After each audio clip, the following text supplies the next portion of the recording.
क्योंकि चावल में एक गुण होता है। चावल का सबसे बड़ा गुण होता है कि एक मुट्ठी चावल पकाने पर इतना हो जाता है कि वो आपकी थाली भर देता है। ये चावल का गुण है।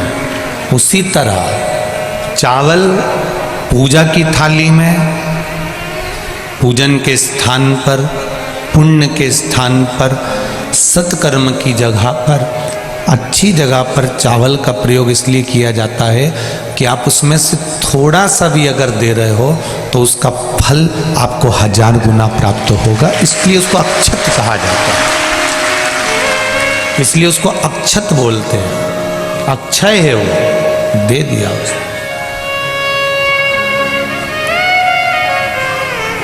पुण्य, एक मुट्ठी चावल को हम पकाते हैं तो इतना सारा हो जाता है, उसी तरह पुण्य थोड़ा सा करने पर इतना हो जाता है। हम थोड़ा सा भी कर रहे हैं तो उसका फल हमको मिलता जरूर है।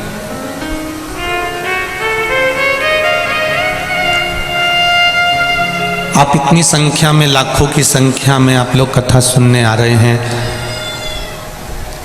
जिनको छांव में जगह मिल गई वो बैठ गए, जो धूप में हैं वो भी बैठे हुए हैं। और कोई 2 बजे कथा चालू होती है तो तुम क्या 2 बजे धूप में आके थोड़ी ना बैठते हो। सुबह 8 बजे से 7 बजे से अपनी अपनी जगह संभाल संभाल कर बैठ जाते हो, जहां देखो वहां पर बैठे रहते हो।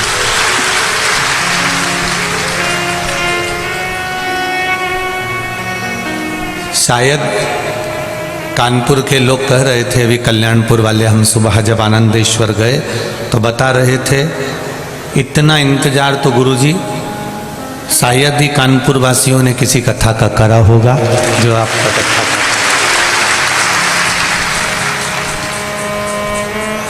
हमारा निवेदन केवल इतना है, आपने सियोर वाले महाराज को समय नहीं दिया है, ना सियोर वाले महाराज की कथा सुनने आए। आप शिव महापुराण की कथा सुनने आए हो, और वो कथा कल्याणपुर में कराने वाला भी, देखो ये कथा तो कानपुर में है, पर कानपुर का भी क्षेत्र चुना मेरे भोलेनाथ जी ने, तो पहली कथा का चुना है कल्याणपुर। मेरे शंकर जी भी चाहते हैं कि इनका कल्याण हो जाए।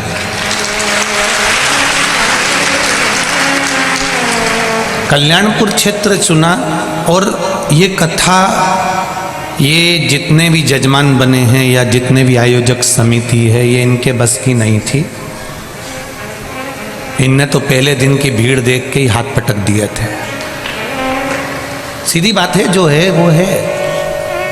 पर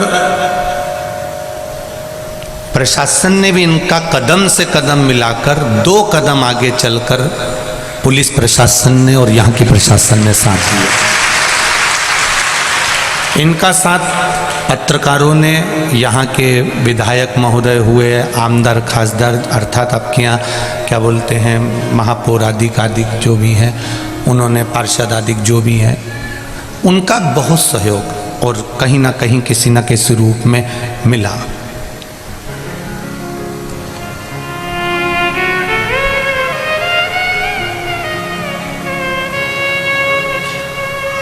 कोई कह रहे थे गुरुजी हमने तो कुंभ का मेला देखा था और दूसरी बार कानपुर का ये मेला देखा। ये शिव कृपा से मिला। इतना सामर्थ्यता नहीं है। कथा कराने वाला मेरा आनंदेश्वर महादेव था, उसको सुनना थी, इसलिए उन्होंने गंगा जी के घाट पर बैठकर इसको करा दिया और आप और हमने इसको सुन लिया। कराने वाला कोई दूसरा नहीं है। मीडिया संघ ने इसको पूरा लिख लिख कर जनमानस तक भेज दिया। बहुत दूर दूर तक मीडिया ने इसको पहुंचाया। अपनी कलम का सदुपयोग करा जो इनको माता सरस्वती ने प्रदान करी है। वो कलम का प्रयोग इन्होंने अपने माध्यम से किया और उसका सुख संपूर्ण विश्व को मिला।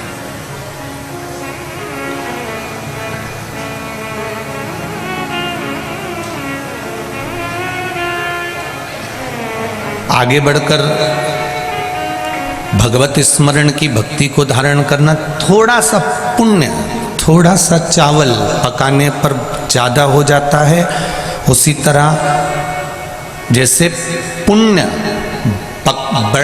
थोड़े से ज़्यादा होता है, उसी तरह पुण्य की शरण में पाप अगर रहता है तो पाप ज़्यादा से थोड़ा हो जाता है। जैसे पालक और मेथी, मेरी जीजियों जानती हैं, मेथी की सब्जी बनाओ, पालक की सब्जी बनाओ, इतनी सारी कढ़ैया भर के रख दो, वो इतनी सी हो जाए।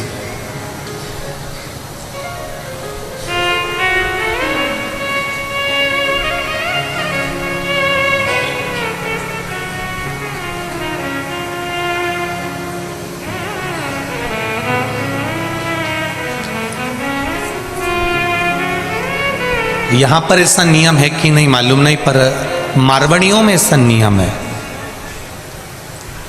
मारवाड़ियों में एक नियम होता है कि जब कोई मरता है, मरने के बाद में जब उठावना होता है, उठावना होने में जो पुरुष होते हैं वो मंदिर जाते हैं, मंदिर से जब वापस आते हैं तो घर की स्त्रियां पालक लेकर खड़ी रहती हैं।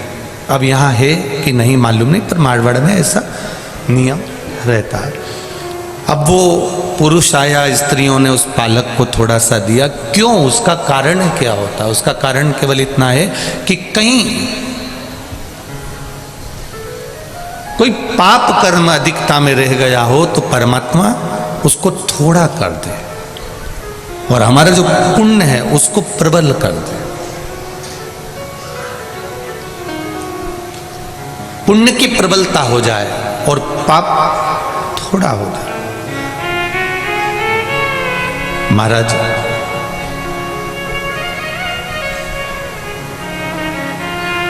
गैस के बट्टे पर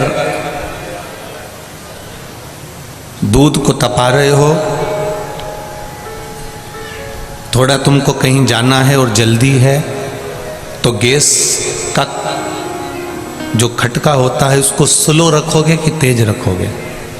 बोलो बोलो जरा, तेज रखोगे। क्यों?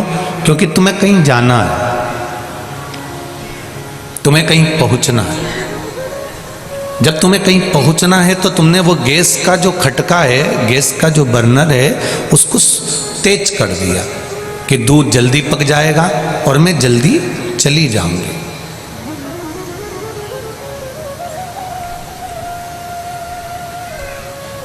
और अगर तुम्हें कहीं जाना नहीं है तो गैस का जो पॉइंट है वो स्लो रख दिया, मैं अब आराम से झाड़ू लगा के आती हूँ, कपड़े धो के आती हूँ, स्नान करके आती हूँ, अब तक ये दूध तक जाएगा, इतनी देर में मैं आ जाऊंगी।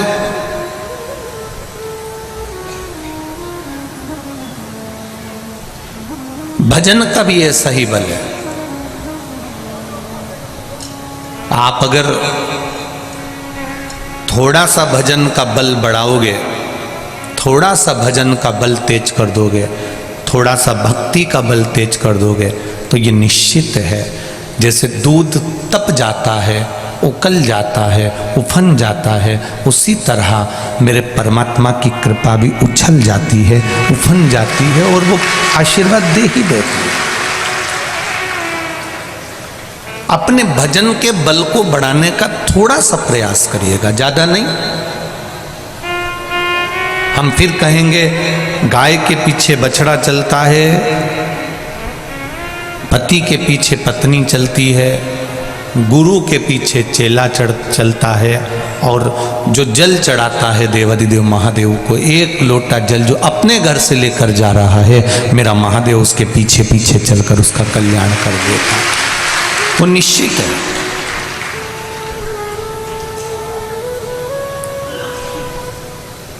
आज कोई कह रहा था गुरुजी ईश्वर तो हमारी सुनता ही नहीं है, भगवान तो हमारी सुनता ही नहीं।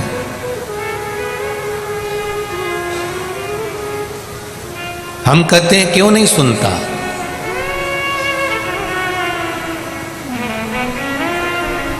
उसका कारण केवल एक है, गुरुजी मैंने 2 घंटे भगवान का भजन करा, मैंने श्री शिवाय नमस्तुभ्यम का जाप करा, मैंने पूजन करी, मैंने अर्चना करी, मैंने आराधना करी, मैंने पाठ करा, मैं शिव जी के रोज मंदिर जाता हूँ, रोज अभिषेक करता हूँ, रोज अर्चना करता हूँ, उसके बाद भी भगवान मेरी क्यों नहीं सुनता?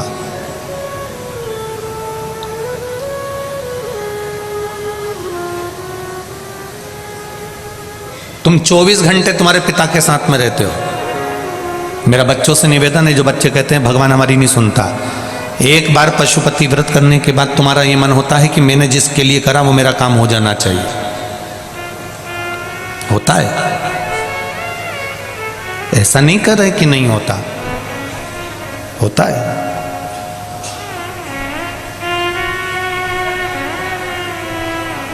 ईश्वर हमारी क्यों नहीं सुन रहा?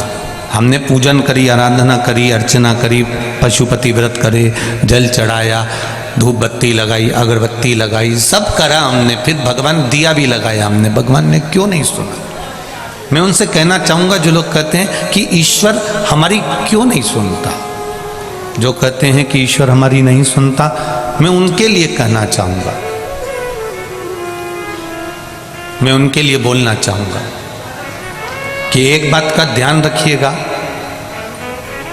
बेटे के साथ में बाप हर पल हर घड़ी रहता है, बेटा और बाप दोनों साथ में रहते हैं, उसके बाद भी बेटे पर बाप का अंतिम समय जब आता है, तब जब सोचता है कि मैं बीमार पड़ गया, तब बाप अपने बेटे पर पूर्ण भरोसा कर कर सारी जायदाद पे सिग्नेचर करता है।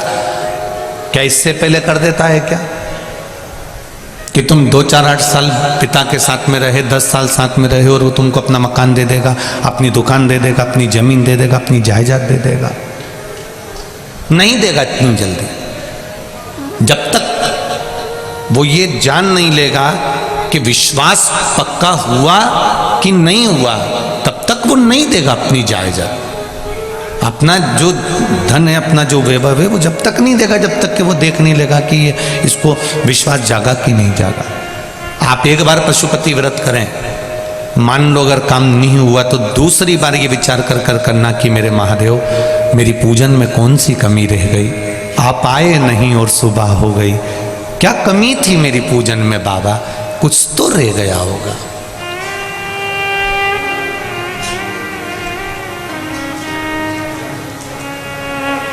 कई लोग कहते हैं गुरुजी हमने बेलपत्री और शहद वाला भी प्रयोग करा, परंतु सबका हुआ, हमारा क्यों नहीं हुआ? तो हम उनसे कहना चाहेंगे कुछ ना कुछ त्रुटि तुम्हारी जरूर होगी। तुम परीक्षा देने जा रहे हो, मना नहीं है, खूब पढ़ाई करी है तुमने, खूब अच्छे से पढ़ा है, जिस दिन तुम्हारा एग्जाम है उस दिन तुमने क्या देवाधिदेव महादेव को बेलपत्र चढ़ाई है? नहीं गुरुजी, हमको एग्जाम देने दूर जाना था तो हमने एक दिन पहले चढ़ा दिया। तो हमने भी कह दिया तुमने एक दिन पहले खाया था, फिर उस दिन मत खाना जिस दिन तुम्हारा एग्जाम था।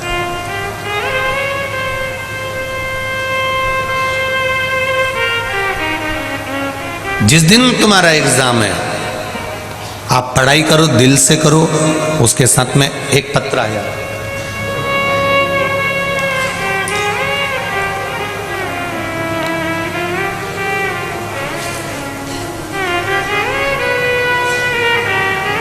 प्रिया मिश्रा, शिक्षिका, LIC अभिकर्ता, पनकी कानपुर से आई हैं। कहीं बैठी हो तो हाथ हिलाइएगा। कहीं बैठ आप ही हैं? ठीक है, दोनों हाथ हिला दो इधर। श्री शिवाय नमस्तुभ्यम। हाँ, दोनों हाथ हिलाओ एक बार। श्री शिवाय नमस्तुभ्यम।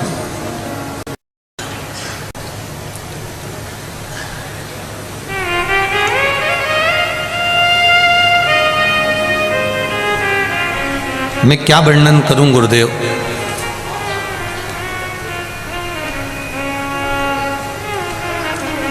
इतना साहस नहीं कि मैं भगवान भोलेनाथ की महिमा का वर्णन कर सकूं। माइक पहुंच सकता है क्या वहां तक? माइक चले जाएगा? पहुंचाओ जरा, जल्दी जल्दी पहुंचाओ।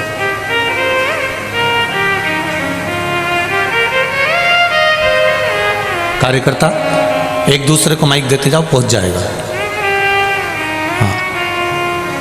हाँ पोछा ये एक दूसरे को दे दो, दे दो, यहीं दे दो एक दूसरे को। हाँ एक दूसरे को तो बढ़ाते जाओ। हाँ दो, बढ़ाइए। हाँ दो, यहीं दो बाबा, कहाँ ले जा रहे हो? हाँ दो, नीचे लेडीज़ों को दे दो, वो तो बहुत समझदार है मेरी माता है, वहीं बैठे बैठे ही बढ़ा देगी, खड़े होने की जरूरत ही नहीं पड़ेगी। हाँ देते जाओ, देते जाओ, जरा उधर पहुंचाओ। हाँ देते जाओ उधर, बाकी की बैठते जाओ आप लोग। हाँ बढ़े जाओ, देते जाओ उधर। हाँ देते जाओ। श्री शिवाय नमस्तुभ्यम गुरुजी। श्री शिवाय नमस्तुभ्यम दीदी, कैसे हैं आप? बहुत अच्छे हैं। कहाँ से आई हैं? मैं पनकी से आई हूँ। पनकी, कानपुर। हाँ, पनकी में कहाँ रहती हैं? पनकी गंगागंज रहती हूँ, गणेश शंकर विद्यार्थी नगर। अच्छा, क्या नाम है आपका? प्रिया मिश्रा नाम है मेरा। आप बड़ी प्रसन्न दिख रही हैं और बहुत अच्छी बातें आपने इस पत्र में लिखी। मेरा रोम रोम खिल रहा है गुरुदेव, मैं बखान नहीं कर सकती अपनी आपने वाणी से कुछ भी। वर्णन करा है मेरे दो भाई श्याम और निहाल जी, निवासी बिधापुर, दोनों बच्चों ने एयरफोर्स का एग्जाम दिया जी। आपके बताए गए उपाय बेलपत्र वाला शहद लगाकर जाने से दोनों लोगों को बहुत अच्छे नंबर सफलता के लिए मिले हैं जी।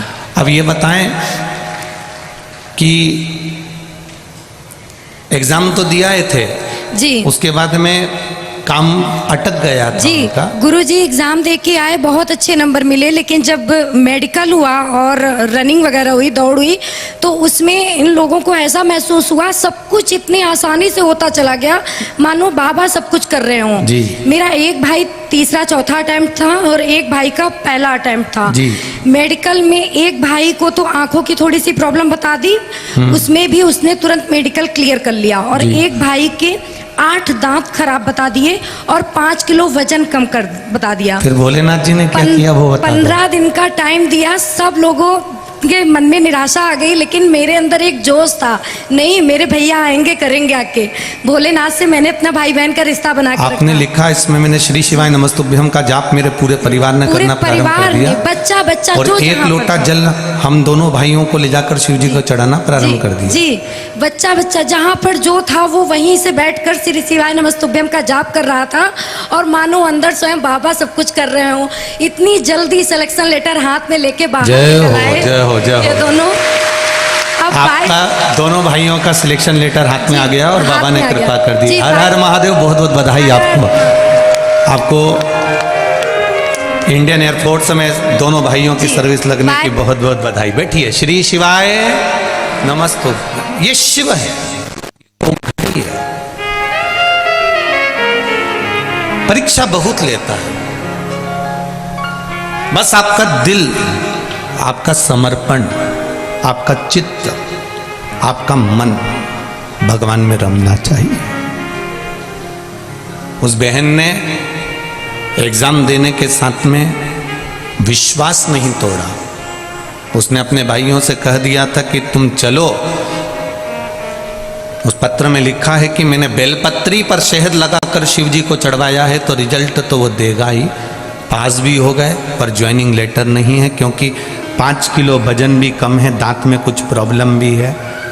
फिर जल चढ़ाना प्रारंभ करा, फिर शिव मंदिर जाना प्रारंभ करा, फिर श्री शिवाय नमस्तुभ्यम कहना प्रारंभ करा। हम फिर कहेंगे कानपुर वासियों से और संपूर्ण आस्था चैनल पर जितने भी लोग कथा सुन रहे हैं, फेसबुक यूट्यूब पर जितने कथा सुन रहे हैं, एक लोटे जल का महत्व क्या है ये आप जब समझोगे, जब दिल से और विश्वास रखकर चढ़ाओगे तो आपको समझ में आ जाएगा। विश्वास मत टूटने देना, विश्वास मत डिगने देना। भरोसा जब डिगता है, भरोसा जब टूटता है, तो फिर वो किसी काम का नहीं रहता।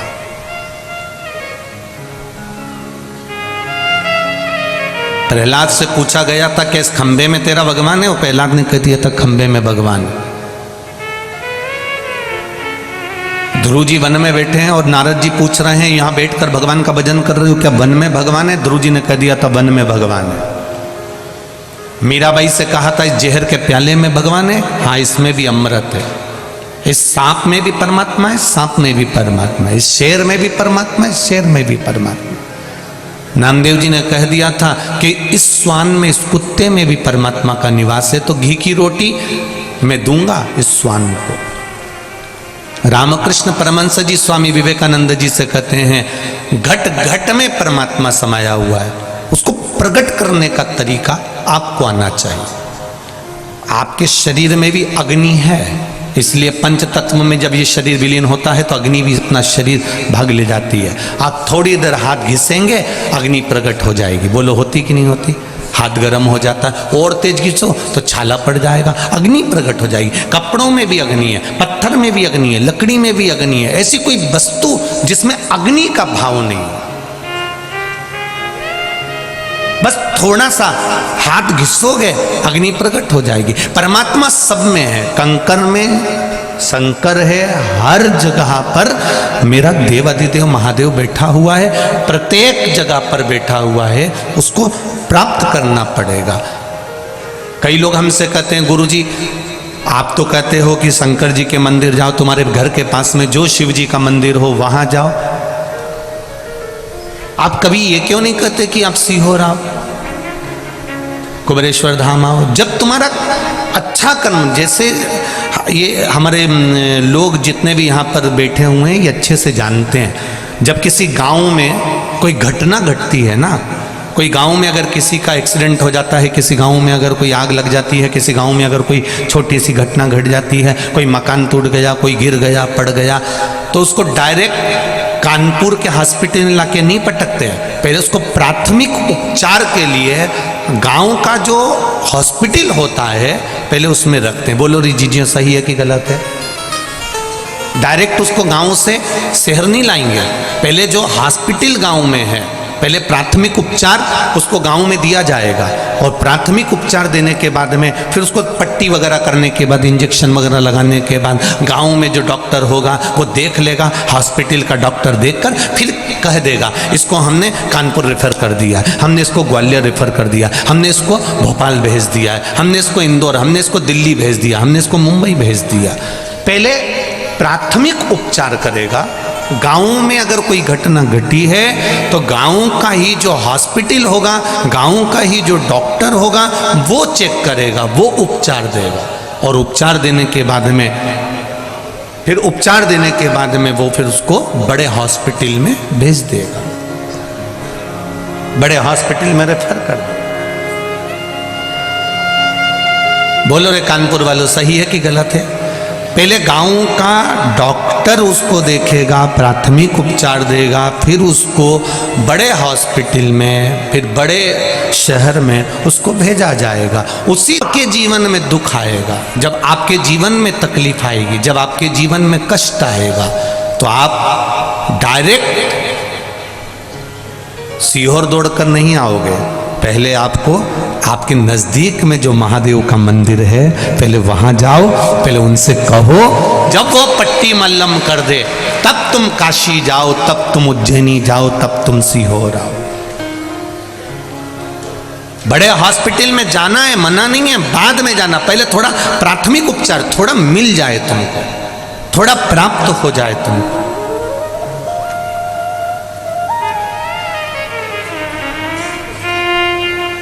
हम कथा करवाने वालों से हमेशा कहते रहते हैं कि कभी कर्जा रखकर कथा मत करवाना, कभी कर्जा लेकर कथा मत कराना। व्यवस्था करना है तुमसे कोई 25 लाख, 50 लाख, 100 लाख, 1.5 लाख, जो कभी आपके सम्मुख में नहीं कि 25 लाख मांग लियो, महाराज ने 50 लाख मांग लियो, कि 40 लाख मांग लियो, कि 80 लाख मांग लियो। कर्जा रखकर कथा मत करवाना। कथा करवाना तो तुम्हारे पास में जब मेरा देवादिदेव महादेव, और अभी भी कहकर जा रहा हूं कानपुर वासियों के लिए, जब मेरा बाबा तुम्हारे मन में अगर बात आ जाए कि मुझे भी कथा कराना है तो मेरे बाबा से एक बार दिल से कहना, बाबा इतना देना कि एक बार मैं भी कथा कराऊं, तो देगा, निश्चित है वो देगा। कथा तब कराओ जब वो दे दे, कर्जा लेकर नहीं। कभी बेटी नहीं कहती अपने पापा से कि पापा तुम कर्जा लेकर मेरी शादी करना, क्योंकि बेटी को मालूम है जिंदगी भर पटा पटा कर मर जाएगा मेरा बाप। मेरा पिता दिन भर देता रहेगा, चुकाता रहेगा, कहां से लाएगा मेरा पिता, कहां से लाएगा? कर्जा रखकर ना तो कथा करवाई जाए और ना विवाह किया जाए। जितना अपना चादर है, भगवान से कहो मेरे घर में बेटी तूने दी है तो शादी भी तू ही करेगा। आप एक बार बोलो तो सरी देवादिदेव महादेव से, बेटी तूने दी है तो विवाह भी तू करेगा। और यहाँ बेटी की माताएं भी बैठी होंगी, बेटी के पिता भी बैठे होंगे, जिन्होंने अपनी बेटियों की शादियां करी होगी और बेटे की शादी करी होगी। बेटी की शादी में कहाँ से धन आया होगा और कैसे खर्चा हो गया होगा, यहाँ बैठे हुए लोग भी बता सकते हैं कि दिल से भगवान ने दिया और उनने दिल से करा। पूरे परिवार वाले सोचते रहेगा कितना पैसा कहां से आ गया, बेटी की शादी कैसे कर दी, कैसे विवाह कर दिया।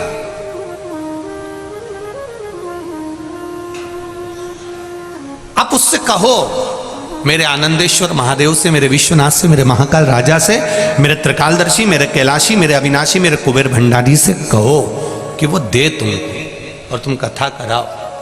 हमारे ये जितेंद्र जी शुक्ला जी के साथ के जितने भी मित्र मंडली है, जितने भी जजमान परिवार हैं, वो रोज कहते हैं गुरु जी ऐसी कृपा करो, ऐसी कथा होती रहे। हम तो भगवान से यही प्रार्थना करके जाएंगे कि बाबा आप लोगों को खूब देता रहे और आप ऐसे ही सत्कर्म करते रहे।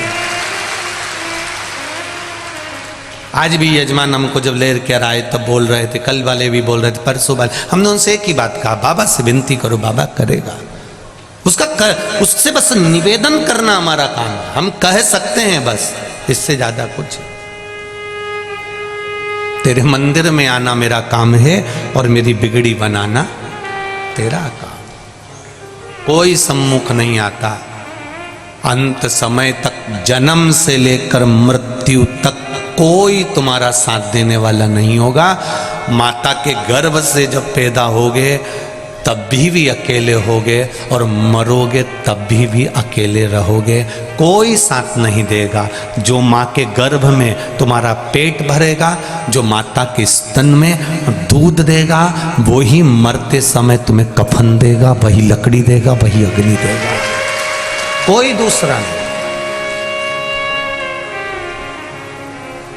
जब तन में उठेगी ज्वाला, कोई पास न आने वाला।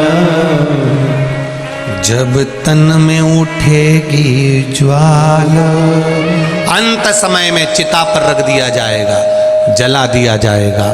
परिवार वाले आग लगाकर पीछे हट जाएंगे, कोई तुम्हारे साथ में रात भर नहीं रहेगा। मुर्दा अकेला जलता रहता है, हड्डियां चटकती रहती है, शमशान सूना रहता है, तब कौन तुम्हारा साथ देता है? कोई साथ देने वाला नहीं होता। जो तुमने भगवान का भजन किया है, जो तुमने एक लोटा जल चढ़ाया है, जो तुमने बेलपत्री चढ़ाई है, जो तुमने शिव महापुराण की कथा सुनी है, जो यहाँ पर सेवा करी है, वो पुण्य तुम्हारा अकेलापन दूर करेगा और शमशान में भी तुम्हारे साथ खड़ा रहेगा। तुम्हारा पुण्य कटने वाला नहीं, पुण्य तुम्हारे सामने रहेगा। हमारे बीच में संत महाराज पधारे, एक बार जोरदार ताली बजाकर स्वागत करें आदरणीय संत बाबा जी। संत महाराज जी के लिए जोरदार ताली बजाकर स्वागत करते। अंत समय कोई नहीं आया, उस अंत समय में केवल एक, कोई नहीं रहने वाला शमशान में। आग लगाएंगे, सब वापिस आ जाएंगे, घर आते से पड़ोसी की यहाँ से पूड़ी और सब्जी आ जाएगी, खा जाएंगे। मुर्दा भी पड़ा होगा तो भी अंदर जाके चाय तो निपटा जाएंगे, चाय पीने में कोई मना नहीं करेगा। रात भर मुर्दा पड़ा है तो रात भर कोई नहीं रोता साहब। कौन रोता है रात भर? कोई नहीं। शुरू के 2-3 घंटा जरा दमदारी से रो लेते हैं, क्योंकि दम दिखाना पड़ती है। कि धीरे धीरे धीरे धीरे आंसू पुछ जाते हैं, दीवार से माथा टिक जाता है, पल्लू बड़ा सा, धीरे धीरे धीरे धीरे फिर सब सवेरे का इंतज़ार होता है, फिर सब चाय वाय पी के फिर वापस रोने बैठ जाते हैं। फिर जब ले जाने का समय होता है तो जो चाय पी है उसकी एनर्जी से रोना पड़ता है, दमदारी से। फिर अल्लाह अल्लाह के चिल्ला चिल्ला के।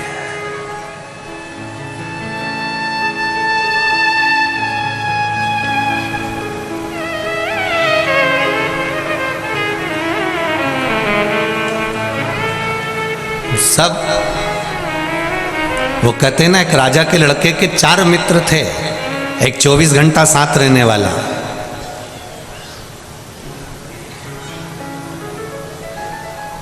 एक 8 घंटा साथ रहने वाला। 3 मित्र थे, एक 24 घंटा वाला, एक 8 घंटे वाला, एक कभी कभी मिलने वाला। राजा का लड़का उनके साथ रहता था, 24 घंटे साथ रहता था। राजा ने सूचना कर दी अपने नगर में, मेरे लड़के को अगर कोई रखेगा तो उसको मृत्यु दंड मिलेगा। लड़का और लड़के को निकाल दिया घर से बाहर। लड़का रोते रोते अपने 24 घंटे साथ रहने वाले मित्र के पास गया। मित्र, तू मेरे साथ 24 घंटे रहता है, तू तो मेरा साथ दे दे। 24 घंटे वाले ने पानी की भी नहीं पूछी और भगा दिया, चल निकल यहाँ से, तेरे पिताजी मुझे भी मृत्यु दंड दे देंगे, मुझे मरना नहीं है, निकल जाओ यहाँ से। 24 घंटे वाले को निकाल दिया। 24 घंटे वाले ने निकाल दिया। रोता हुआ 8 घंटे वाले के पास गया। उसने सोचा 8 घंटे वाला क्या साथ देगा जब 24 घंटे वाले ने नहीं दिया। 8 घंटे वाले के पास गया तो 8 घंटे वाले ने भी पानी तो पिलाया, थोड़ी देर बिठाया, पर कह दिया मैं साथ नहीं दे सकता, तुझे जाना पड़ेगा, तेरा पिताजी हमको भी मृत्यु दंड दे देगा, मर जाएंगे हम, जा। उसने निकाल दिया। उसने कहा जब 24 घंटे साथ रहने वाले ने साथ नहीं दिया, 8 घंटे वाले ने साथ नहीं दिया, तो कभी कभी मिलने वाला क्या साथ देगा। गया वो कभी कभी मिलने वाले के पास। उसने कहा बहुत दिनों के बाद आया रे, यहाँ सालों हो जाती है, तू तो आता ही नहीं है। हाँ मित्र, बस आया हूँ तेरे यहाँ रहने के लिए। मेरे पिताजी ने पूरे नगर में सूचना करी है, जो मेरे बेटे को रखेगा उसको मृत्यु दंड दिया जाएगा। कभी कभी मिलने वाले ने कह दिया तू चिंता मत कर, तू मेरे पास रहे, तेरा पिताजी अगर मुझे मारेगा तो मैं मरने को तैयार हूँ, तू तो आराम से रहे मेरे पास में, खा पी मौज कर। कभी कभी मिलने वाले ने अपने पास रख लिया।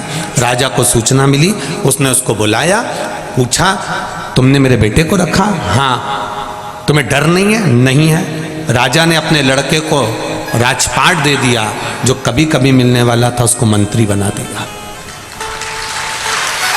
कभी कभी मिलने वाले को मंत्री बना दिया, राजपाट राजा के लड़के को दे दिया। ये समझने वाली बात है कि राजा के लड़के के 24 घंटा, 8 घंटा और कभी कभी वाले मित्र कौन थे, तो हम समझें 24 घंटा साथ रहने वाला, इस आत्मा के साथ रहने वाला ये शरीर है। जब प्राण छूटता है तो सबसे पहले ये शरीर साथ छोड़ता है। इसके ऊपर कितना खर्चा करा तुमने 24 घंटा, एक से बढ़कर एक साबुन से नहाए, एक से बढ़कर एक क्रीम लगाया, एक एक घंटे तक धागे से।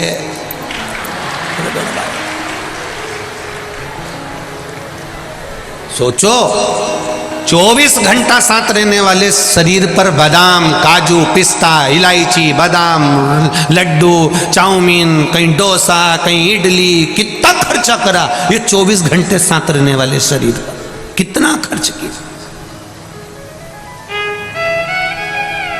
और 24 घंटे साथ रहने वाले शरीर ने सबसे पहले साथ छोड़ा है इस आत्मा का। ये आत्मा का साथ सबसे पहले शरीर छोड़ता है, जिसके ऊपर तुमने करोड़ों रुपए खर्च कर दिए।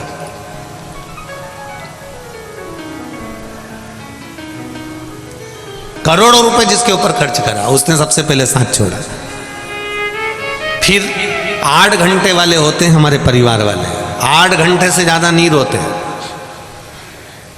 तुम अंदाजा लगा के बैठ जाना, रात को मरेंगे तो 2-3 घंटा जब दमदारी से होंगे, रात भर लाश को पटक देंगे दिया लगा के, दिया और अगरबत्ती, सुबह सुबह फिर तैयारी, 2-3 घंटा जब दमदारी से रो लेंगे। इसे मिला के केवल 6 घंटा तो ये हो गए। 2 घंटा इन्होंने बचा के रख लिए, जब भी कोई मिलने आएगा तो 1-1 सेकंड के लिए तो रोना पड़ेगा। उसका पूरा हिसाब लगाया जाएगा तो 8 घंटे के पहचान वाले हैं। जैसे ही कोई आया रहता है, माताएं अपने काम में लगी रहती है, और जैसे ही कोई आके बैठा और इनने पल्लू डाला करना, और पूरी कहानी सुनाएंगी फिर धीरे से। अच्छा, जो मिलने आता उसमें इतनी अक्ल ही नहीं होती। जब मिलने आया उसको पूरे नगर वालों को मालूम है इसको अटैक आया था, कि एक्सीडेंट हुआ था, कि शुगर बढ़ी थी, कि बीपी बढ़ा था, कि कैसे मरा था, सारे गांव के लोगों को मालूम है। उसको भी मालूम है कि कैसे मरा, परंतु आते से पूछेगा क्या हो गया था बताओ। और कहने वालों को भी शर्म नहीं आती, वहीं बैठे बैठे रात को तो अच्छे थे, मक्का की 2 रोटी खाई, 3 कटोरी कड़ी पी थी, मेरे से बोले मैं बाथरूम से आया, बाथरूम से आए बस जी बस। अब इनको सुनाई, ये गए, दूसरे आ गए, फिर उनने पूछा क्या हुआ था, फिर ने मक्का की 2 रोटी खाई थी, कड़ी भी 3 कटोरी पी थी। जितने आ रहे ना सबको यही बात बताई। तो एक ही बात तुम्हें सबको बताना है तो एक सीडी बनवा लो और प्लेयर में लगा दो, जैसे कहीं का है ना खटका चालू, ऐसे मरा था यार। पूछने आने वालों को भी शर्म नहीं आती और बताने वालों को भी नहीं आती। पूछने जाने वालों से निवेदन है, अगर किसी के मरे में बैठने जा रहे हो तो कैसे मरा ये मत पूछो, थोड़ी देर बैठ कर राम नाम और कृष्ण नाम और शिव नाम का भजन कर लो तो वो तर जाएगा। 10 दिन तक हमारे शास्त्र, हमारी पुराण, गरुण पुराण भी कहती है कि 10 दिन तक जीवात्मा घर की अटारी पर रहती है। अगर किसी के प्राण छूटते हैं तो मिलने क्यों जाते हैं? हमारा शास्त्र कहता है मिलने इसलिए जाते हैं कि वहाँ बैठकर थोड़ा सा भगवान का नाम जपना, नाम जपोगे तो वो जीवात्मा जो उस घर में 10 दिन तक है वो तुम्हारे भजन से तर जाएगी। पर हम उल्टे हैं। तुम भी गए होगे कजन कित्तों के यहाँ, तो बोलो भजन करते हो वहां बैठ के? नहीं, कोई नहीं करता। थोड़ी देर बैठे हो, जितनी देर बैठे हो उतनी देर परमात्मा का नाम ले लो, सीताराम, राधे श्याम, शिव शंकर, ओम नमः शिवाय, जो तुम्हारा मन पड़े।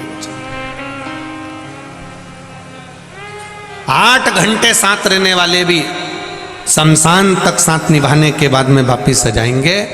कभी कभी मिलने वाला होता है वो गुरु, जो साल में 2 साल में कभी कभी मिलता है और वो एक बार कह देता है घबराने की जरूरत नहीं है, शंकर भगवान की शरणागति में चले जा, फिर कुछ नहीं होगा।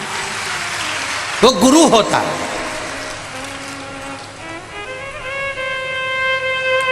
कितनी भी आत्मा भटक रही हो, वो गुरु उसको शरणार बिंदु तक ले जाके छोड़ देगा। वो कभी कभी मिलता है।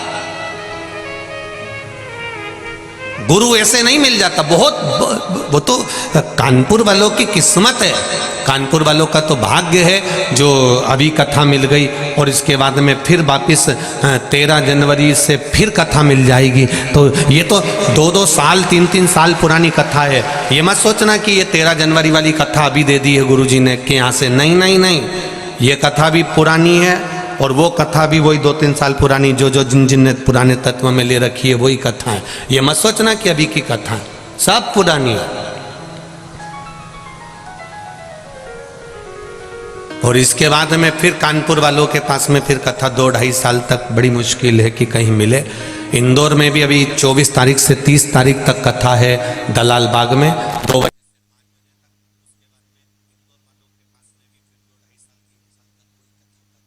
की कृपा से पहुंचेगा, जब पहुंचेगा, क्योंकि तारीख खालियां नहीं रहती हैं।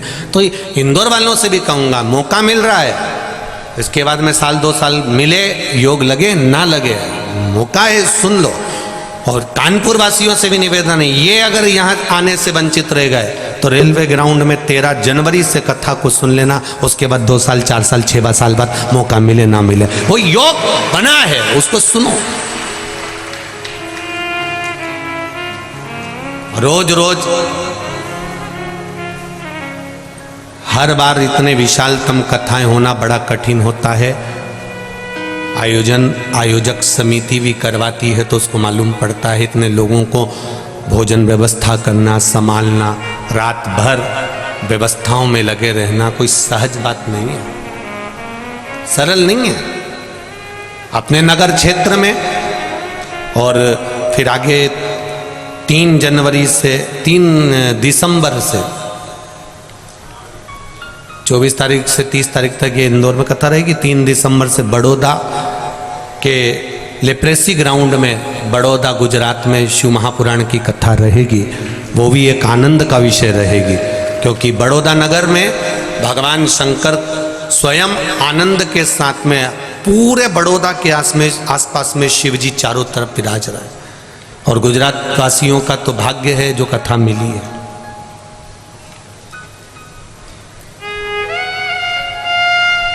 भगवान शिव की भक्ति को धारण करें।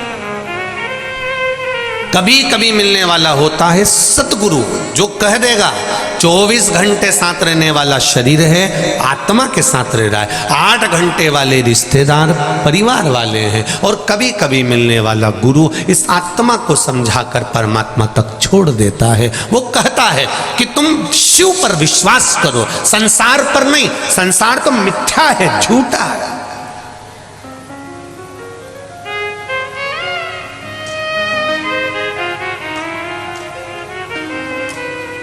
कथा सुनने अच्छे लोग भी आते हैं और चोटे भी आते हैं।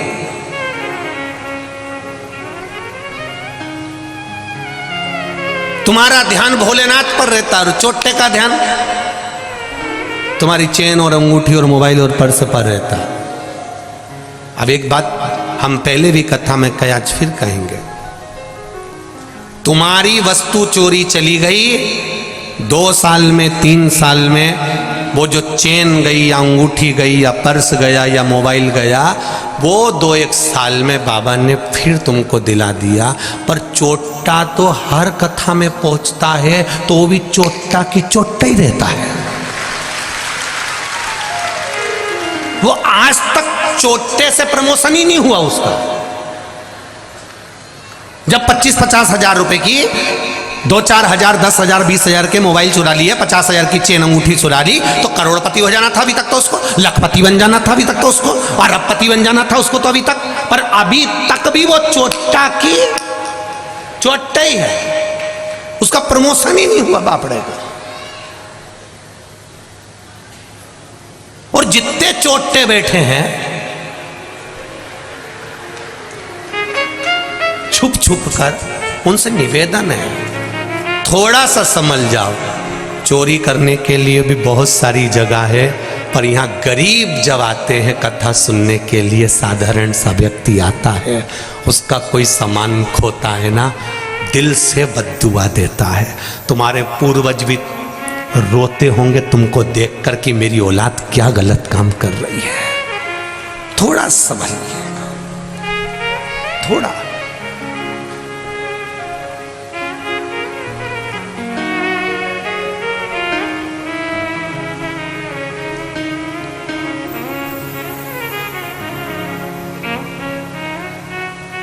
कल रात्रि की ही चर्चा है, किसी का कोई बैग कहीं चले गया होगा। सूचना पहुंची सीहोर, व्हाट्सएप पे मैसेज गया। वहाँ से समीर जी ने आशीष जी को कहा, आशीष जी बोले कि कोई का सामान चले गया और उसको कहीं बेराज मेराज कोई जगह है, वहाँ जाना है, उसके पास में किराया नहीं है। तो हम आशीष को बोले पहले वहाँ पर कोई हो कार्यकर्ता तो उसको भेज दो और उसको देकर आओ पैसे, और वो आराम से जाए वहाँ तक, कोई दिक्कत नहीं, अच्छे से जाए। धन की मूलता नहीं है, कथा में भाव की मूलता। आप दिल से आते हो। यहाँ जितने भी श्रोता बैठे हैं ना, इनको कोई चावल देने नहीं गया था। पूरे कानपुर में, केवल कल्याणपुर में जहाँ कथा हो रही है, इससे 1 चौराहे तक के में आपको बैनर दिखेंगे, पोस्टर दिखेंगे। बोलो सही है कि गलत है? पूरे कानपुर में जब भी कोई बड़े महाराज की कथा होती होगी तो पूरे कानपुर में बैनर लगते होंगे। कानपुर में एक जगह पर भी शिव पुराण का बैनर हो तो बता देना। एक बैनर नहीं है तो भी आपके पास में कोई चावल दाना नहीं पहुंचा, कोई पीले चावल नहीं पहुंचे, कोई पत्रिका नहीं पहुंची, कोई निमंत्रण नहीं पहुंचा, उसके बाद भी अगर आप आए हो तो यहाँ किसी धन या दौलत के लिए नहीं और किसी लोभ से नहीं, तुम आनंदेश्वर महादेव की कृपा से पहुंचे।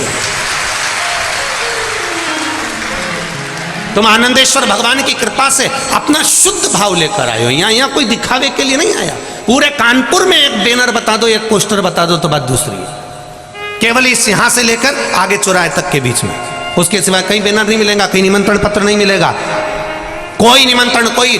तो तुम्हारा ये केवल दिल जुड़ा है महादेव से, कोई दूसरा चीज नहीं जुड़ी है। नहीं तो जनता को इकट्ठा करने के लिए अच्छे अच्छे के पसीने छूट जाते हैं, गाड़ियां भर भर कर बुलाना पड़ती है, कजन कितना बांटना भी पड़ता होगा, तब इकट्ठा करना पड़ता होगा। पर ये तुम्हारी निर्मल भक्ति है आनंदेश्वर महादेव की। इसलिए कह रहा हूं कल्याणपुर और कानपुर वालों, बड़े किस्मत वाले हो, गंगा के तट वालों, तुम्हें प्रणाम करता हूं आपकी भक्ति को। ये आपकी भक्ति है, ये निर्मल भक्ति है। हम जहां भी कथा करने गए वहां हमने देखा बड़े बड़े लोग पोस्टर मोस्टर लगा देते, वो अपनी जगह पर है। पर कल्याणपुर और कानपुर में मेरे आनंदेश्वर महादेव ने एक चमत्कार जो दिखाया है, वो चमत्कार आपके रूप में बैठा हुआ है मेरा महादेव, आपके रूप में। ये आनंदेश्वर की भक्ति है, इसको कहते हैं आनंदेश्वर महादेव। ये कोई साधारण नहीं है महाराज। उसकी नगरी में कथा कराने वाला वही राजा है और कथा सुनने वाला वही राजा है। यहां बाकी की सब प्रजा है उसकी, सब प्रजा। उसकी भक्ति इतनी प्रबल है, उसकी भक्ति का बल इतना प्रबल। ये चमक ये दमक फुलवन में महक, सब कुछ सरकार तुम्ही से है। कभी कभी मिलने वाला सतगुरु होता है, कभी कभी मिलने वाला, और कभी कभी मिलने वाला जो सतगुरु होगा वो आत्मा को परमात्मा से जोड़ने का काम करेगा। वो आप लोगों से ये नहीं कहेगा, क्योंकि उसको मालूम है संसार मिथ्या है। थोड़ी देर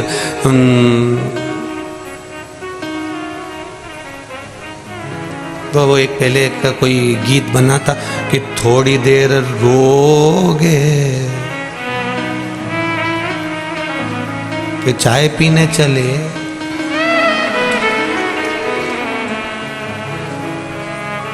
थोड़ा सा, बस थोड़ा सा। फिर कहूंगा मेरी माताओं से, मेरी जीजियों से और मेरे जीजाओं से, फिर कहूंगा आप दिल से उसको रिझा लो, मेहनत पूरी करो। छोटा सा भी काम करो ना तो ये मत सोचना, संकोच मत करना कि बहुत छोटा काम है, अपनी मेहनत पूरी करना। अभी परसों की कथा में कहीं पीछे लेटर पड़ा होगा, किसी कबाड़ी का काम करने वाली, कबाड़ का काम करने वाली, लोहा लंगड़ का कबाड़े के काम करने वाली के यहाँ कुछ चोरी हो गई होगी। तुम्हारे यहीं की कथा है, उसने पत्र लिखा है। कहीं बैठे हो तो वो कबाड़े वाले अगर कहीं बैठे हो तो हाथ हिला देना। कबाड़े वाले के यहाँ चोरी हो गई थी। अब वो कबाड़े वाले के यहाँ चोरी हो गई तो उन्होंने थाने में रिपोर्ट कराई। कोई बैठे हो, यहाँ सूचना भी हो गई, अखबार में भी आया होगा कबाड़ा मबाड़े का, तो कबाड़े में चोरी हो गई थी तो उन्होंने रिपोर्ट कराई। और रिपोर्ट कराने के बाद में पत्र होगा पीछे कहीं पड़ा होगा, रिपोर्ट कराने के बाद में वो चोर नहीं मिला। और उनकी पत्नी ने कथा सुन ली कि कानपुर में कथा हो रही, कल्याणपुर में, तो कहने लगे आप अपन भी जाके बैठो, सियोर वाला महाराज बोलता है 3 महीने में रिजल्ट मिलता है, चोटा भी मिलेगा।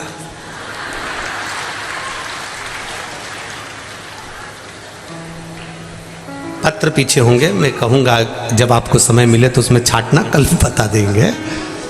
और कहीं बैठी हो तो जीजी हाथ जोड़ के निवेदन में खड़ी हो जाना।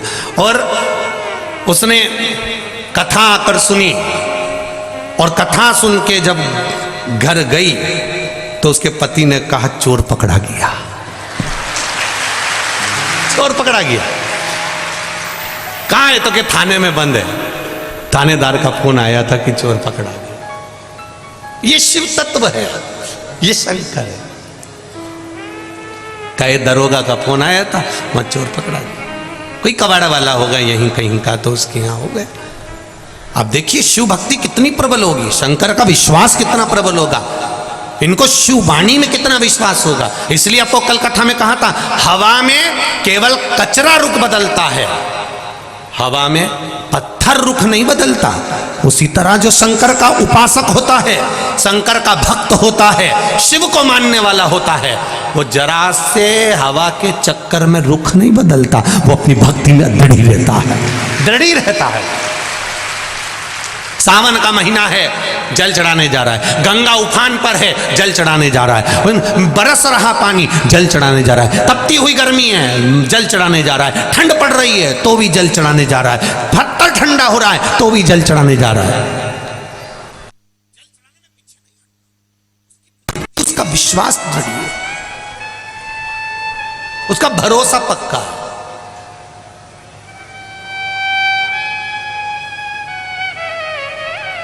और जिस समय पर विश्वास दृढ़ हो जाता है, भरोसा पक्का हो जाता है, परमात्मा मिल जाता है। लोग कहते हैं ईश्वर के, हम तो इतना पूजन करते, इतना पाठ करते, इतनी आराधना करते, इतनी अर्चना करते, भगवान क्यों नहीं मिलता? भगवान तो मिलने को तैयार है, पिता भी पूरी जायदाद लिखने को तैयार है, पर पिता का विश्वास तुझ पर होना चाहिए। पहले परमात्मा तुझ पर विश्वास तो करे, भरोसा तो करे, दृढ़ता तो करे। तू मंदिर जाना चालू करा है, 2-3 महीने जाकर बंद कर देगा तो भगवान कुछ दे रहा है का?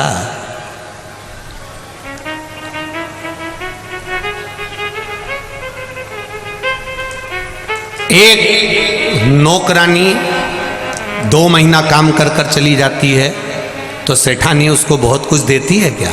अरे बोलो तो जम के नहीं। और एक नौकरानी या कोई सेविका या कोई सेवक एक कंपनी में एक जगह पर 8 साल 10 साल तक काम करता रहता है तो फिर सेठानी भी कह देती है तो चिंता मत कर, तेरी लड़की की शादी होगी तो मैं सब कर दूंगी, क्योंकि सेठानी ने कह दिया तूने मेरे यहां इतने सालों तक नौकरी करी है, मेरे यहां इतने सालों तक तूने सेवा दी है, मैं तेरा लड़की की शादी कर दूंगी, तेरे बच्चे की पढ़ाई का खर्चा उठा लूंगी, तो क्या टेंशन लेती है? तू मेरे पास अगर नौकरी कर रहा है, शंकर भगवान भी तो कहते हैं तूने अगर मेरी नौकरी पकड़ कर रखी है, मेरे यहां आ रहा, एक लोटा जल चढ़ा रहा, प्रणाम कर रहा, बेलपत्र चढ़ा रहा, आचमन कर रहा, तो चिंता मत कर।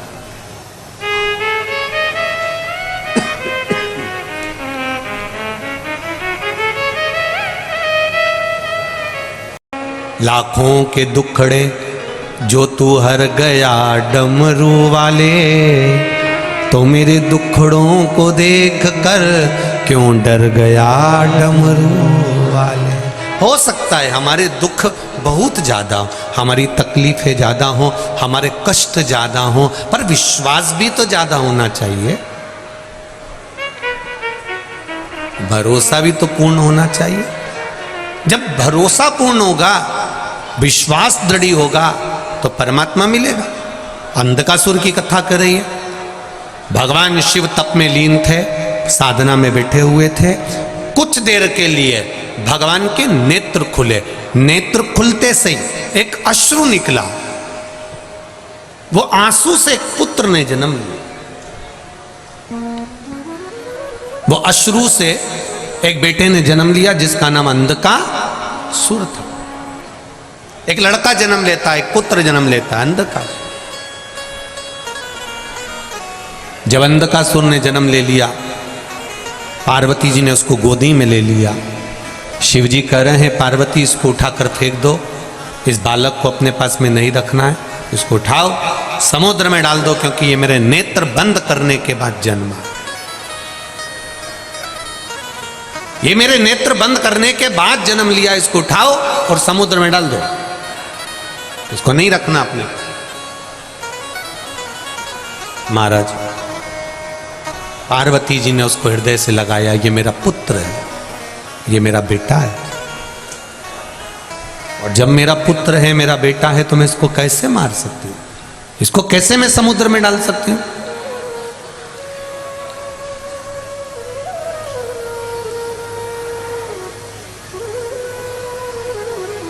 इसको मैं समुद्र में नहीं डाल सकती, इसको मैं समुद्र में नहीं फेंक सकती। माता पार्वती जी ने कह दिया।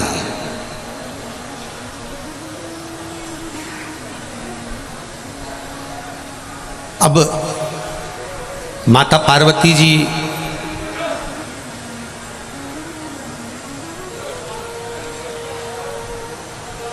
शिव जी से कह रही हैं भले कुछ भी हो, पर आपके द्वारा प्रकट हुआ है, इसलिए मैं इसको रख रही हूं गोदी में। इसको इसलिए मैं गोदी में ली हुई हूं, इसको मरने नहीं दूंगी मैं, मना कर। शिव जी नहीं माने। शंकर भगवान ने कहा पार्वती तुम जानती नहीं हो, इसको फेंक दो, समुद्र के अंदर ले जाओ और डाल दो इसको। शंकर भगवान के कहने पर माता पार्वती जी ने उस बालक को, अंधकासुर को समुद्र में डाल दिया। हिरण्याक्ष ने उसको पाल पोस कर बड़ा कर लिया। हिरण्याक्ष के प्राण छूट गए, अंधकासुर अकेला रह गया।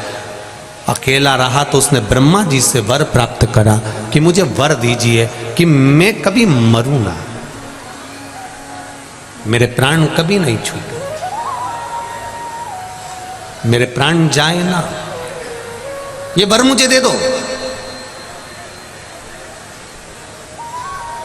ब्रह्मा जी ने कहा ऐसा हो नहीं सकता, मरना तो पड़ेगा। आपको कथा में पहले भी कहा, चाहे बादाम खाओगे तो भी मरोगे, नहीं खाओगे तो भी मरोगे, मरना तो है, निश्चित है, प्राण तो छूटेंगे। पहले भी कहा, कथा सुनोगे तो भी मरोगे, नी सुनोगे, बोलो बोलो जम के बोलो, तो भी मरोगे। रोटी खाओगे, अरे बोलो तो भी मरोगे, नी खाओगे तो भी मरोगे। डेंटिंग पेंटिंग कर लोगे तो भी मरोगे, और नी करोगे तो भी मरोगे, मरना तो है। सिहोर वाला महाराज कह दे कि मैं तुम्हें मरने से बचा लूंगा, या कहीं का महाराज हो वो कह दे कि मैं तुम्हें मरने से बचा लूंगा, तो फालतू की बात है ये तो सब बेवकूफ बनाने की बात है कि तुम बच जाओ। मरना तो निश्चित है।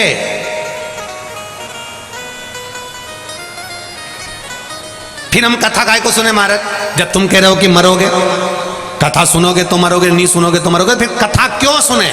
शिव महापुराण की कथा कहती है, बिल्ली अपने मुंह से अपने बच्चे को उठाती है, 7 घर लेकर जाती है, बच्चा मरता है नहीं। बिल्ली अपने मुख से चूहे को पकड़ती है, चूहा बचता है नहीं। उसी तरह जो कथा सुनकर मरता है वो यम की कैद में नहीं पड़ता, जो ऐसे ही मर गया वो गया, फिर चूहे जैसा मसला। कथा सुनने वाला कभी भटकता नहीं है, कभी नहीं भटकेगा।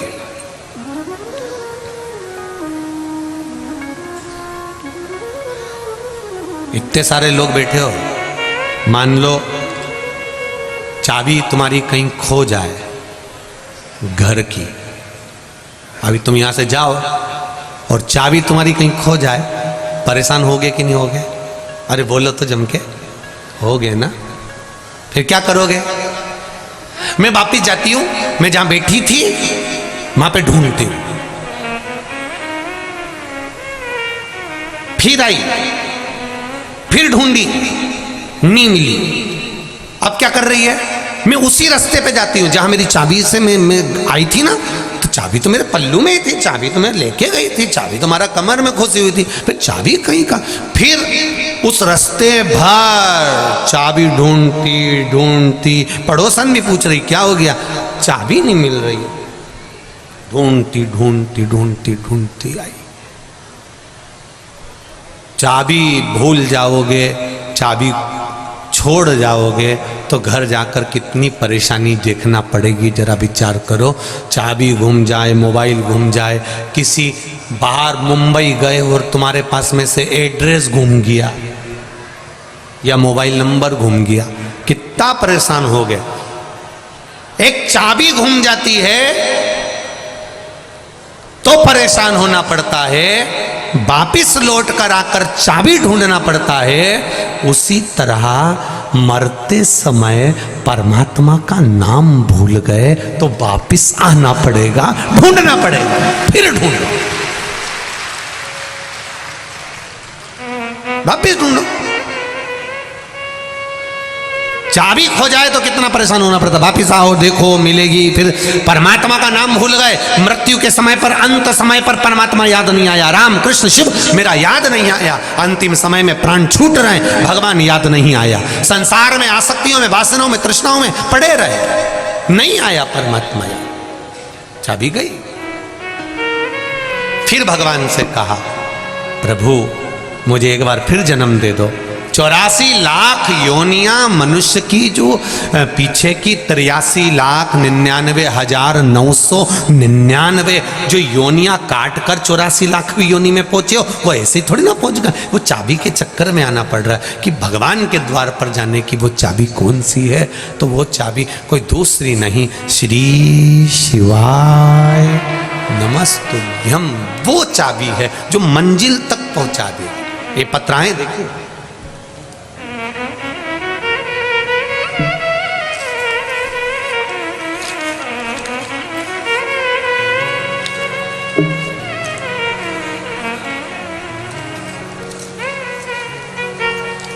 पहले एक पत्र पढ़ ले वे। श्री मीरा सोनी अयोध्या उत्तर प्रदेश से आई हैं। कहीं बैठी हो मीरा जी सोनी अयोध्या उत्तर प्रदेश से, तो हाथ हिलाइएगा। कहीं बैठी हो तो, कहीं दिख रही हो तो हाथ जरूर हिलाइएगा। कहीं दिखी हैं, पीछे हैं का? हाथ ऐसे हिला दो हमको दिख जाओगे। हाँ दिख गई, दिख गई, बिल्कुल आखिरी में हो। ठीक ठीक ठीक है। मीरा जी सोनी अयोध्या उत्तर प्रदेश से आई हूँ। जमुना प्रसाद जी सोनी, पहले तो मीरा जी सोनी और जमुना प्रसाद जी सोनी आपको नमन करता हूँ, क्योंकि आप मेरे रामलला की भूमि से आई हो। आपको प्रणाम करता हूँ। आप राघव जी की धरा से आई हो, अयोध्या से आई हैं, आपको नमन करता हूँ। गुरुदेव, मैं अयोध्या की निवासी हूँ। मेरे बेटे की नौकरी नहीं लग रही थी। मेरा बेटा बहुत परेशान था। मैं 2020 से आपकी कथा सुन रही हूँ। मैं सीहोर भी गई थी।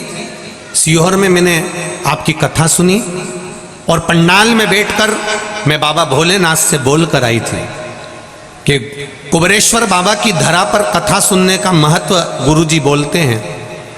तो बाबा, मैं कुबेरेश्वर की धरा पर आई हूँ, सीहोर आई हूँ, मेरे बेटे की नौकरी लगा दो।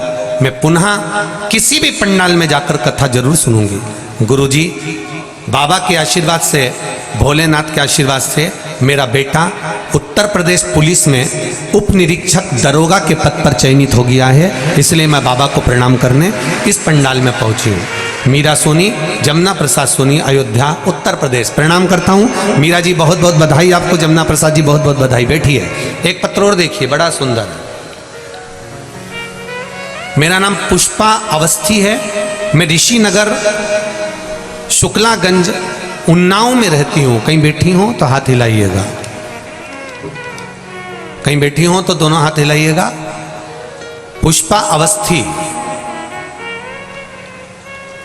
कहीं दिख रही हैं? दिख रही क्या उधर? पुष्पा जी हमें नहीं दिख रही हो, आप हाथ हिला दीजिए एक बार, जिससे कैमरे वालों को आप दिख जाएं। भले हमें ना दिख रहे हो।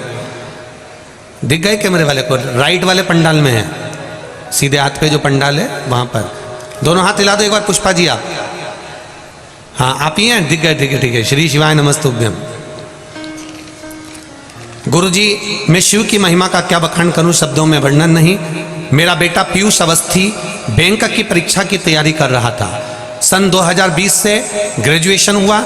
2020 में पूरा करने के बाद जब मेरे बेटे ने 2021 में बैंक की परीक्षा देना शुरू किया, क्लर्क की परीक्षा में सिलेक्शन नहीं हुआ।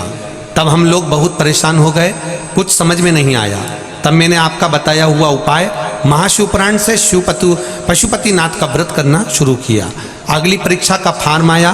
बैंक में असिस्टेंट मैनेजर का पोस्ट की परीक्षा हुई। पहले हमने क्लर्क की परीक्षा दी, उसमें नहीं हुआ, हम हताश हो गए। तब असिस्टेंट मैनेजर की परीक्षा का पहला चरण पास आने के लिए बाबा से विनती करी। लड़का बहुत मेहनत कर रहा था। मैंने उसको शिवजी के मंदिर भेजना चालू करा।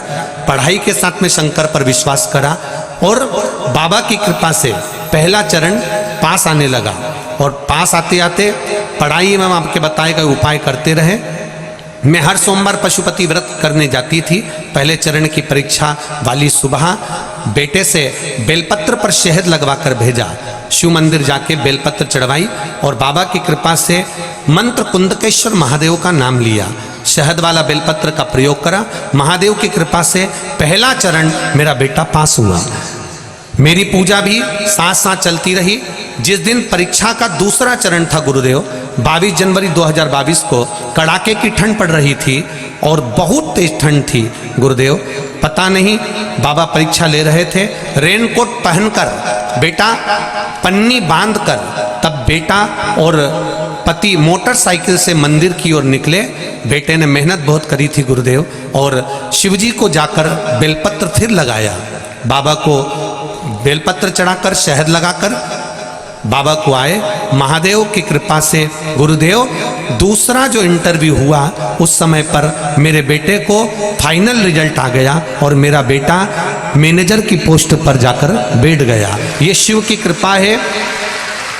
असिस्टेंट मैनेजर का जो रिजल्ट आया गुरुदेव, बाबा की कृपा हुई, मेरा बेटा यूको बैंक में असिस्टेंट मैनेजर की पोस्ट पर बैठा है। मैं बाबा को धोख लगाने आई हूँ। बैठिए पुष्पा जी, बहुत बहुत बधाई आपको।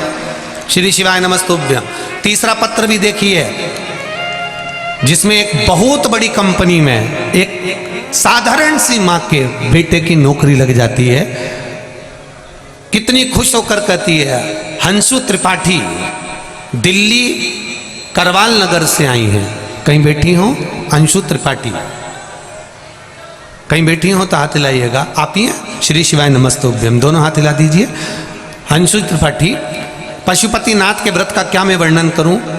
5 से 6 महीने से कई इंटरव्यू दे रहा था, परंतु कोई आराम नहीं था। मेरा बेटा उस इंटरव्यू में निकल नहीं रहा था। तब पशुपति व्रत करना प्रारंभ करा और शिवजी पर जल चढ़ाना प्रारंभ करा। बाबा की कृपा देखिए, 5 व्रत पूरे भी नहीं हुए थे और 2 व्रत बचे हुए थे। तब मेरे बेटे ने कंपनी में कॉल किया और कंपनी से कॉल आ गया और बाबा की कृपा से मेरे बेटे को एप्पल की कंपनी में सबसे बड़ी पोस्ट पर उसकी नौकरी लग गई। मैं बाबा को धोख लगाने आया हूँ। बहुत बहुत बधाई। हिमांशु त्रिपाठी जी, आपको बहुत बहुत बधाई। श्री शिवाय नमस्तुभ्यं। बैठिए। हर हर महादेव। शिव पर करा गया भरोसा, भगवान शंकर पर की गया विश्वास, और यहां पर भी कहकर जा रहा हूं, बाबा देव अधिदेव महादेव आनंदेश्वर की इस धरा से कहकर जा रहा हूं, शिव महापुराण पर विश्वास करना, शंकर की वाणी पर विश्वास करना, मेरे ओघड़ दानी पर विश्वास करना, भरोसा रखना। संसार धोखा दे देगा पर मेरा महादेव कभी धोखा नहीं देगा, ये निश्चित है। आज कौन तारीख है? 21। कल कथा का समापन है। कल की जो कथा होगी वो दिन में नहीं होगी, टीवी चैनल पर और मोबाइल पर, फेसबुक यूट्यूब पर दिन में वही 2 बजे से 5 बजे आएगी। पर यहाँ जो कथा होगी वो सुबह 9 बजे से 12 बजे तक होगी। कितनी बजे होगी? 9 से 12। जो 6 दिन की कथा नहीं सुन पाए वो कल की कथा पूरी सुन लेना। कहते हैं मेहमान जाते जाते कुछ दे जाता है, मेरा भोलेनाथ भी जाते जाते कुछ दे जाए। तो कथा कल 9 से 12 का क्रम रहेगा। एक निवेदन करना चाहूँगा, 22 तारीख को कथा समापन होगी, 16 तारीख को लगभग चालू हुई थी। ठीक है, क्या 16 को ही ना? हाँ, 22 को समापन। अगली कथा कब है कानपुर में? 13 जनवरी, नवंबर, दिसंबर, जनवरी, 3 महीने हैं। और शिव पुराण भी कहती है कि जो दिल से सुनता है 3 महीने में बाबा। ये मेरा विश्वास कहता है। ये पत्र भी छोटे पड़ेंगे 13 जनवरी की कथा को, ये निश्चितता है। आपका विश्वास प्रकट होगा, बस दिल से उसकी आराधना करना, दिल से उसे पूछना। जो विश्वास लेकर आप लोग श्री शिवाय नमस्तुभ्यं कहते हो, जो विश्वास लेकर आप पूरी 3 घंटे की कथा 2 बजे से 5 बजे तक पूरी सुनने के बाद, कर्पूर गौरम होने के बाद, भूमि को प्रणाम कर कर मस्तक पर चरण लगाकर रज लगाकर जाते हो, वो खाली नहीं जाएगा। 3 महीने बाद जब मिलेंगे तो आपका भी पत्र यहाँ पर होगा कि बाबा ने मुझे ये दिया,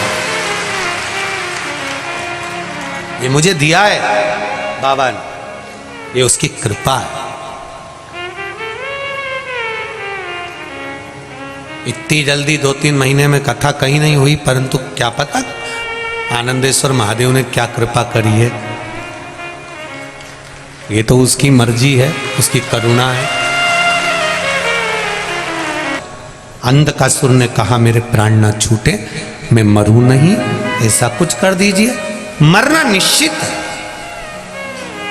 दुख आएगा ये पक्का है। 2 कारणों से मनुष्य का शरीर मिलता है, 2 कारणों से मानव का देह मिला है। एक पूर्व के कर्म का भोग भोगने के लिए और दूसरा भगवान का भजन करने के लिए।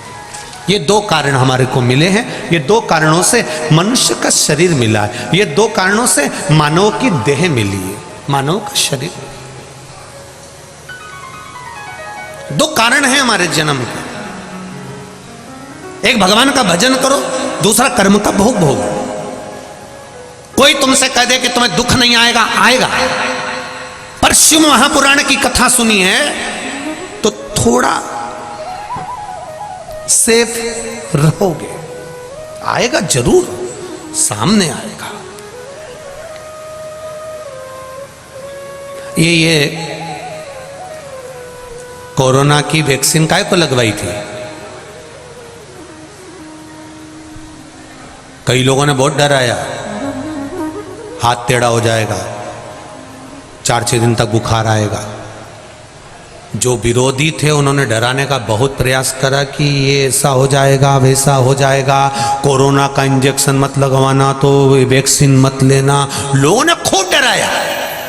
उसी तरह शिव महापुराण में भी लोग डराते हैं, शंकर जी का शिवलिंग मत बनाओ, रात को ये पूजन मत करो, काली मिर्ची मत चढ़ाओ, ये मत करो, बेलपत्री मत चढ़ाओ, शिव जी को शहद लगाकर बेलपत्र मत चढ़ाओ। लोग तुम्हें भटका देंगे, डरा देंगे, तुम्हारा मार्ग विच्छेद कर देंगे। पर जिसने कोरोना की वैक्सीन लगवा ली, उसको दूसरे चरण, तीसरे चरण में कुछ नहीं हुआ, बच गया। जिसने नहीं लगवाई थी, डर के मारे कुछ हो जाएगा, हाथ टेढ़ा हो जाएगा, बीमारी हो जाएगी, लोग कह रहे हैं ऐसा हो जाएगा, जो डरे वो मरे। जो डर गए वो मर गए। जिन्होंने वैक्सीन लगवा ली वो बच गया, वो बच गया। और बुजुर्ग लोग बहुत चतुर थे, नवयुवक लड़के डर रहे थे, बेटियां डर रही थी, हम वैक्सीन लगवाएंगे कल से कुछ हो गया तो। और बुजुर्गों ने सोचा मत लगवा, हम तो सबसे पहले जाएंगे। 60 से ऊपर वाले सबसे पहले पहुंच गए, उन्हें लगवा के आ गए, आराम से चना चबा चबा के खा रहे, इनका कुछ नहीं करना, कुछ नहीं। और दूसरे चरण में देखो आप तो सब जवान जवान जवान जवान, कोई 40 साल का, कोई 50 साल का, कोई 35 साल का, निपटते चले गए ककड़ी भुट्टे की तरह। लोग जाते गए, लोग डर रहे थे। शिव महापुराण की कथा कल्याणपुर कानपुर में नहीं हो रही है, ये मेरे आनंदेश्वर महादेव ने तुम्हारे भीतर, तुम्हारे कार्य के लिए, तुम्हारी सफलता के लिए ये वैक्सीन भेजी है कि एक बार अच्छे से लगवा लो तो आगे बढ़ जाओगे। ये वैक्सीन, बच लो।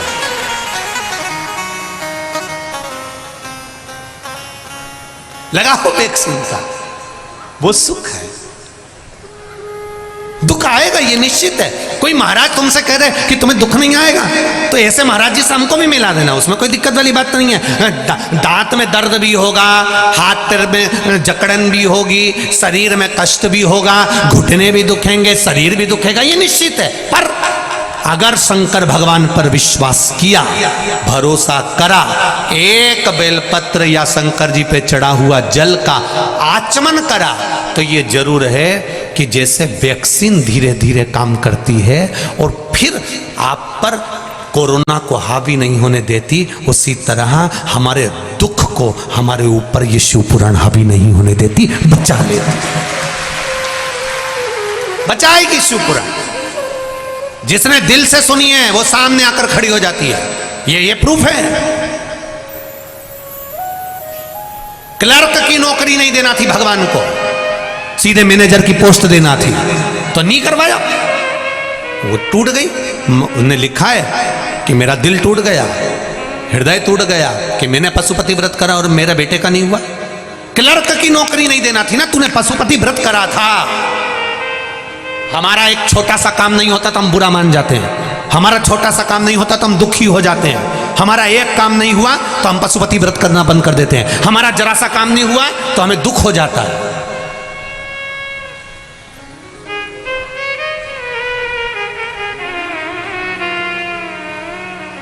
एक छोटा सा काम नहीं हुआ तो हमें दुख हो गया। जरा सोचो परमात्मा ने क्यों नहीं करा, तुम्हारे व्रत करने के बाद भी भगवान ने क्यों नहीं सुना। उसका कारण होगा थोड़ा रुक, सब्र कर, थोड़ी सी सबरी रख, थोड़ा सब्र रखेगी तो देख, तेरे ने तो केवल पोहा बनाया था खाने के लिए, ते पोहे के साथ हलवा और जलेबी भी रखेगा, वो भी तू रुक तो जा, वो खुद रखेगा।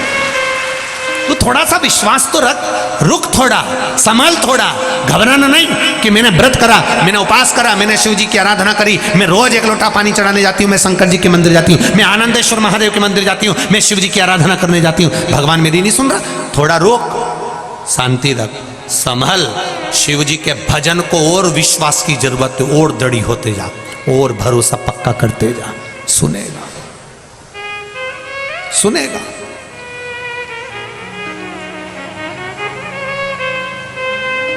सुनता जरूर,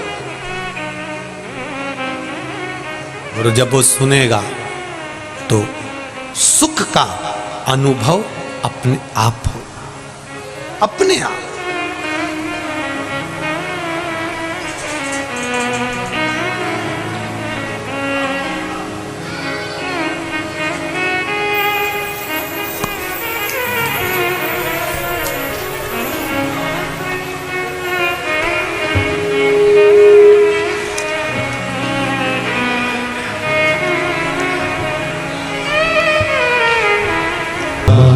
अंध का सुर ने ब्रह्मा जी से वर मांग लिया, ब्रह्मा जी अगर मैं मरूं तो जिस दिन मैं अपनी माता को गलत दृष्टि से देखूं उस दिन मेरे प्राण छूटना चाहिए, ये वर मांगा गया।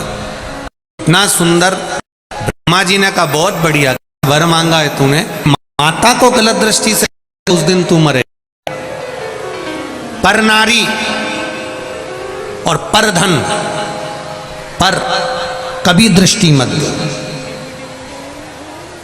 पर नारी और पर धन पर कभी दृष्टि मत दो। दूसरे के धन पर अगर दृष्टि दी है, दूसरे के धन पर अगर आपने लालच कर लिया तो बर्बाद होगे, और पर नारी पर अगर दृष्टि दे दी, पर नारी को अगर आपने गलत दृष्टि से देख लिया तो बर्बाद हो जाए। बहुत प्रणाम कर कर चलिए महाराज,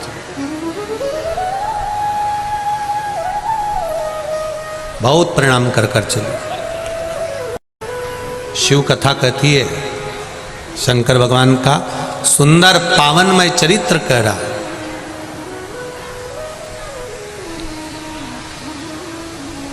किसी से मतलब, केवल अगर मतलब रहे तो भगवान देव महादेव से रहे। परिवार में रहो, नातेदार रिश्तेदार कुटुंब कबीला पुत्र बहू बेटा सबके साथ में रहो। कोई अगर तुमसे कह दे कि घर छोड़कर चली जाओ, बिल्कुल मत जाओ। कोई तुमसे कह दे कि तुम तीर्थ में जाके बैठ जाओ, बिल्कुल मत बैठो। तुम तो भगवान की कृपा से अपने परिवार में रहो। जो दुख आए उसका सामना करने के लिए मेरे देवाधिदेव महादेव के पास में जाकर बैठो और उससे निवेदन करो। चढ़ाते हो आप लोग 1 लोटा जल? कौन कौन चढ़ाता है? जरा हाथ उठा। सभी लोग चढ़ाते हैं। रखो रखो रखो, बहुत बढ़िया, चढ़ाना चाहिए। अपने बच्चों की भी आदत डालो, बेटा बेटी की भी आदत डालो। जो नवयुवक लड़के लड़कियां बेटा बेटी के लिए जा रहे हैं, शिक्षा के लिए तैयार कर रहे हैं, कंपटीशन एग्जाम की तैयारी कर रहे हैं, खूब मेहनत करो। और मेरा उन नवयुवक बेटा बेटी से कहना है, शंकर जी के मंदिर में जाने में संकोच मत करो। 1 लोटा पानी अपने घर से लेकर जाओ, मंदिर का पानी नहीं, घर से पानी लेकर जाओ और शिव जी को चढ़ाओ।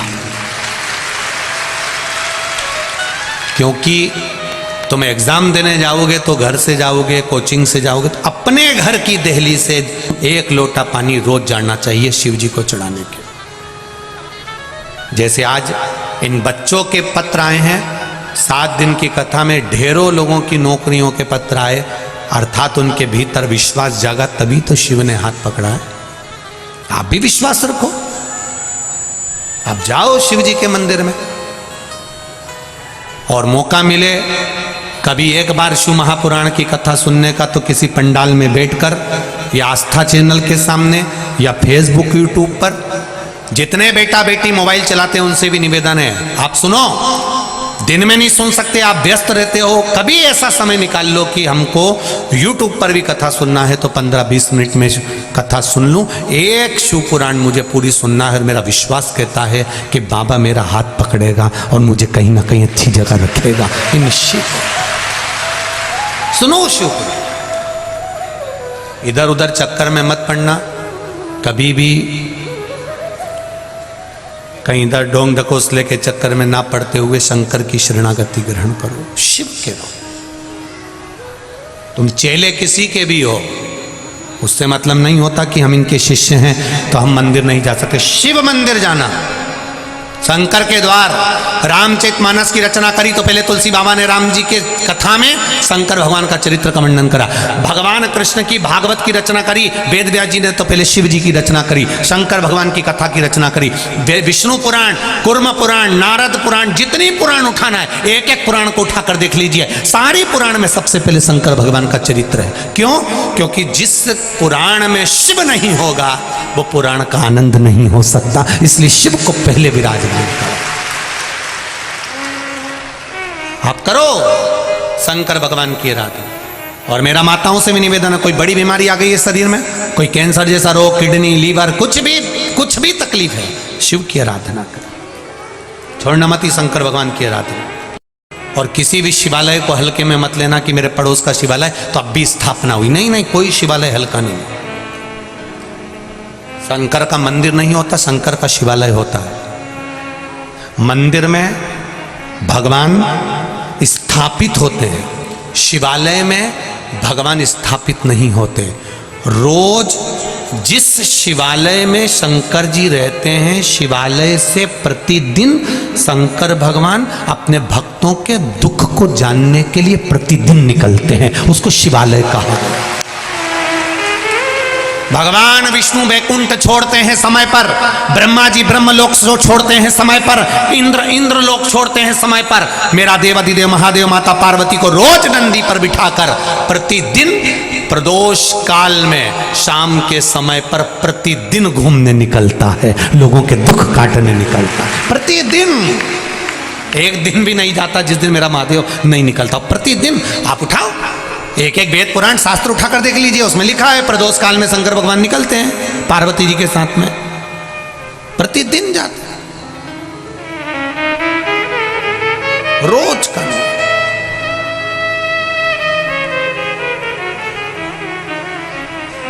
और अब तो आप लोगों पर बड़ी कृपा है, धीरे धीरे ठंड बढ़ती चली जाती है, सूर्य अस्त का समय भी नजदीक आते जाता है, और कथा भी वो 2 से 5 रहती है तो प्रदोष काल में ही चलती रहती है। उसका पूरा पुण्य देव अधिदेव महादेव की कृपा से आपको मिल जाता है। जरा विचार करिए, आपको कल की कथा में, परसों की कथा में कहा था, हेलीकॉप्टर को उतारने के लिए हेलीपैड बना होता है जिसपे H लिखा होता है।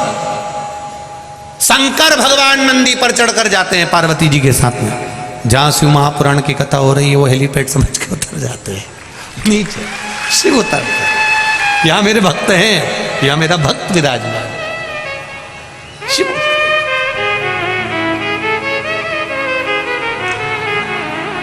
भगवान की अविरल भक्ति में जो बल है। और एक बात और कहना चाहेंगे, सीहोर में अभी रुद्राक्ष उत्सव नहीं है, अर्थात रुद्राक्ष वितरण नहीं हो रहा।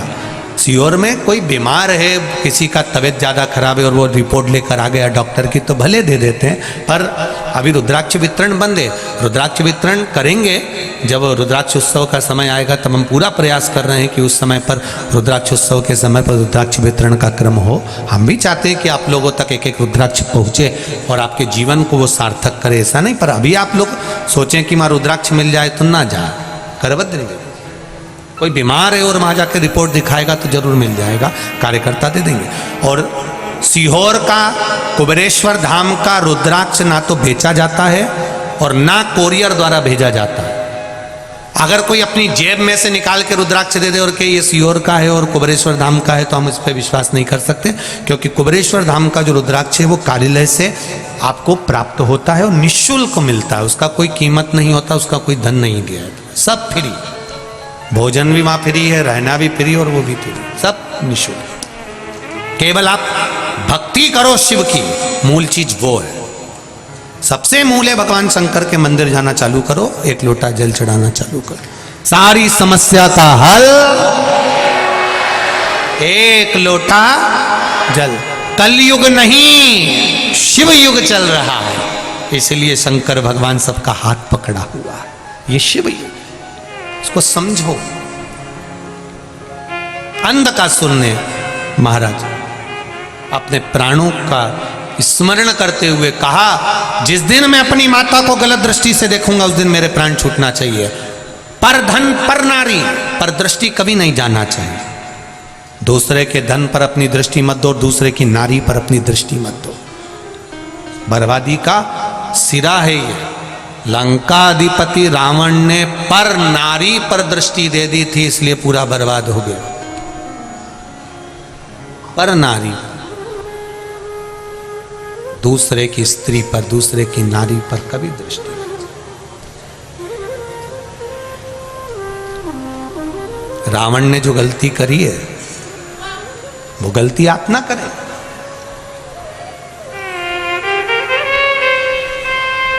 सावधान रहें उससे कि दूसरे का अगर धन हमारे यहां आ गया, बेकार धन हमारे यहां आ गया तो हमको बर्बाद कर देगा, और नारी पर भी अगर दृष्टि गलत चली गई तो वो बर्बाद कर देगी, वो बर्बादी का सिरा। महाराज अंधकासुर ने वर मांगा, जिस दिन मैं अपनी माता को गलत दृष्टि से देखूं उस दिन मेरे प्राण छूटे। उसको नहीं मालूम था कि मैं माता की गोद में खेला हूं, पार्वती जी मेरी मां है। उसने अपने दूतों से कहा मुझे विवाह करना है, कोई अच्छी लड़की ढूंढो, अच्छी कन्या ढूंढो, अच्छी नारी ढूंढो। किसी ने कह दिया सबसे सुंदर तो हिमालय राज की बेटी है जिसका नाम पार्वती है, बहुत सुंदर है वो। अब इसको यह नहीं मालूम कि मां तो सुंदर होती ही है। जो दुनिया में सबका भला करता है ना, जो अपने बच्चों के लिए कभी गलत नहीं सोचता है ना, जो दुनिया में सबका भला चाहता है वो हमेशा सुंदर ही बना रहता है, उसकी सुंदरता को कभी कमी नहीं आ सकती।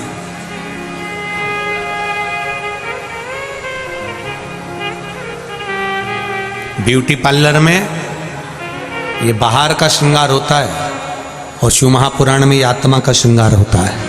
यहाँ आत्मा शुद्ध होती है, यहाँ की सुंदरता आत्मा की सुंदरता होना चाहिए। अंधकासुर ने कहा मैं विवाह किससे करूं, तो कहा हिमालय राज की कन्या बड़ी सुंदर, पर उसका विवाह हो गया है भगवान शंकर के साथ। शिव जी के साथ विवाह हो गया, हाँ, तो क्या हुआ, मैं उसको अपना बनाना चाहता हूं। जाकर पहले देखूंगा कि सुंदर कितनी है। पार्वती जी को देखने के लिए अंधकासुर चले गया और शिव जी के भवन के बाहर, कैलाश अधिपति की गुफा के बाहर, माता अमर गुफा के बाहर कुछ कार्य के लिए आई थी और अंधकासुर ने उनको दृष्टि से देख लिया। एक देखने का भी तरीका होता है, एक देखने का भी तरीका होता है। स्वामी विवेकानंद जी जब विदेश में गए तो उनकी सुंदरता बड़ी प्रबल थी, बहुत सुंदर थे स्वामी विवेकानंद जी। तो वहाँ की जो नारियां थी उन्होंने कहा कि स्वामी जी हम आपसे कोई संबंध रखना चाहते हैं, कोई संबंध बनाना चाहते हैं। स्वामी विवेकानंद जी ने कहा मैं भी आपसे संबंध बनाना चाहता हूं, मना नहीं है। नारियां खुश हुई, आप कौन सा संबंध बनाना चाहते हैं? स्वामी विवेकानंद कहते हैं आप मेरी मां और मैं आपका बेटा बनना चाहता हूं। आप मेरी मां बन जाओ और मैं आपका पुत्र बन जाऊं। संसार में इससे बड़ा सुंदर कोई संबंध नहीं है। माता और पुत्र से सुंदर कोई संबंध हो भी नहीं सकता।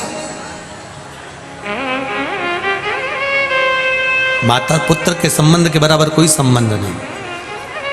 पार्वती जी को जब गलत दृष्टि से देखा है, हाथ पकड़ने के लिए अंधकासुर आगे आया, मैं तुम्हें अपना बनाना चाहता हूं। पार्वती जी की आंख में जल भर गया, माता पार्वती जी के नैनों में जल भरा। आज मेरा पुत्र मुझे गलत दृष्टि से देख रहा। शिव जी को क्रोध आ गया, काल भैरव को प्रकट कर दिया। काल भैरव से कहा जाओ अंधकासुर का वध करो। काल भैरव ने जाकर अंधकासुर का वध कर दिया। अंधकासुर ने पूछा कि अगर मैं आपका पुत्र था, अगर मैं आपका बेटा था, तो फिर मेरा प्राण क्यों ले रहे हो?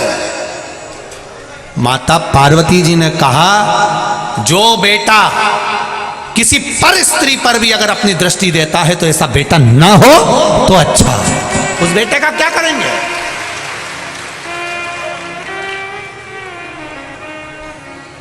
ऐसा बेटा किस काम का? बड़ा सोचनीय प्रसंग है ये महाराज, बहुत सोचने वाला प्रसंग है। अंधकासुर और माता पार्वती का ये प्रसंग बहुत सोचने वाला, सीख देने वाला प्रसंग।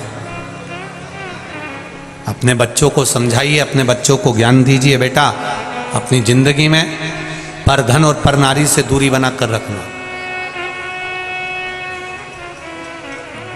आज के समय में छोटी छोटी बेटियों के साथ में भी जो गलत कृत्य हो रहे हैं, उसको कोई दूसरा नहीं रोक सकता, आपका संस्कार रोक सकता।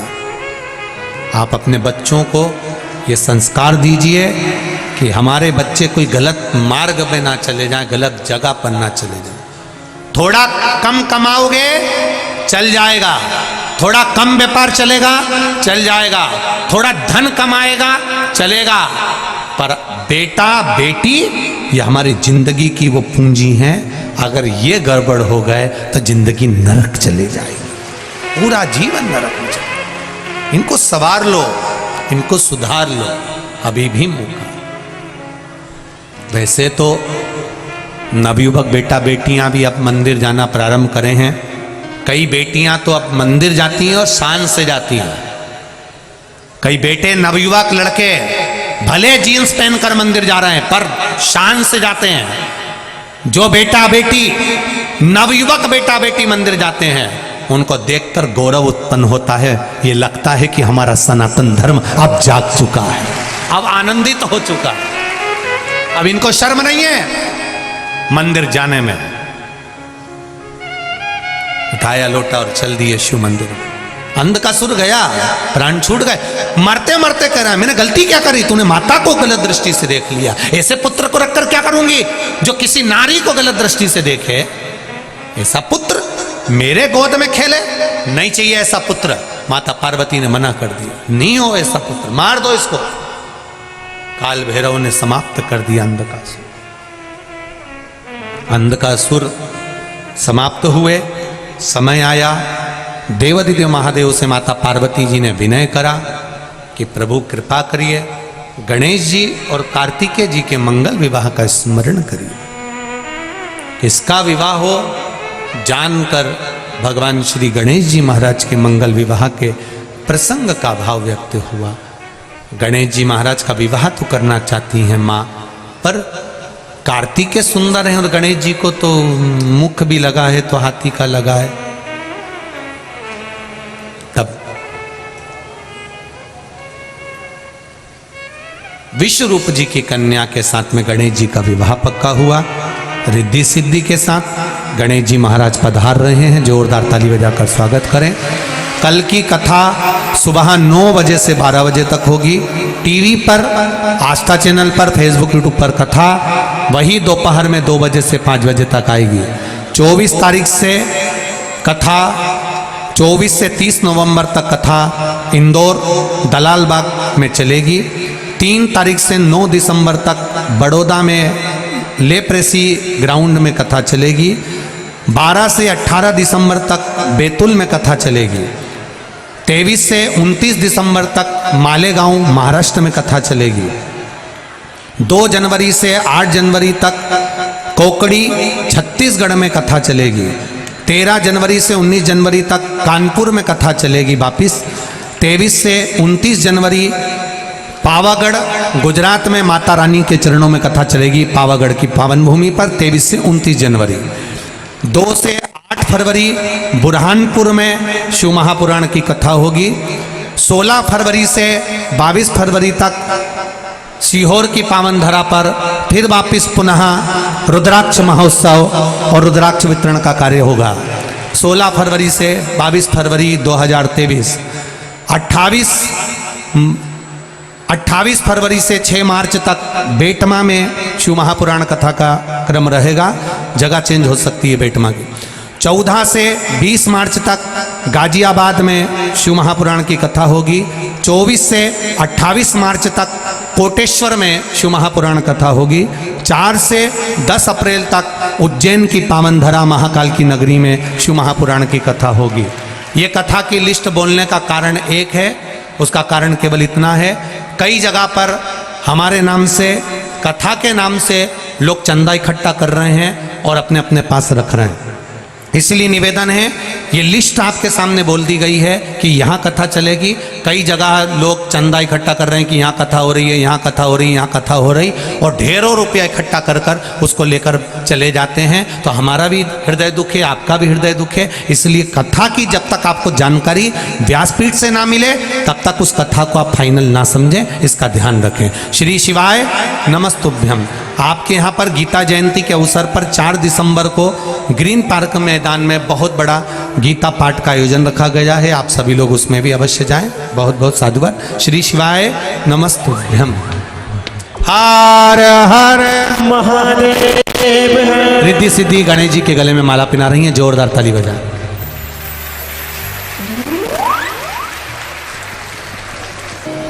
नमः शिवाय। ओम नमः शिवाय। ओम नमः शिवाय।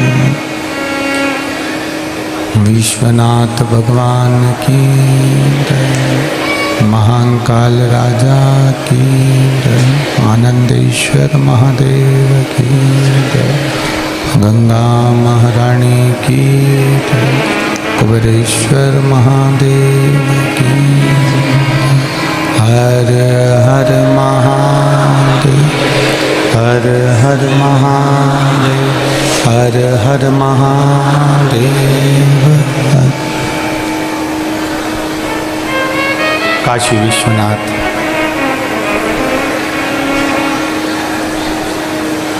ओगरदानी, त्रिकालदर्शी, कैलाशी, अविनाशी। काहे ला बाबा जो काय की गाड़ी है तो इतनी आवाज़ हो, पीछे रहो तो ऊपर। काशी विश्वनाथ, ओगरदानी, त्रिकालदर्शी, कैलाशी, अविनाशी। भगवान शिव जिनकी पुनीत पावन शिव महापुराण की कथा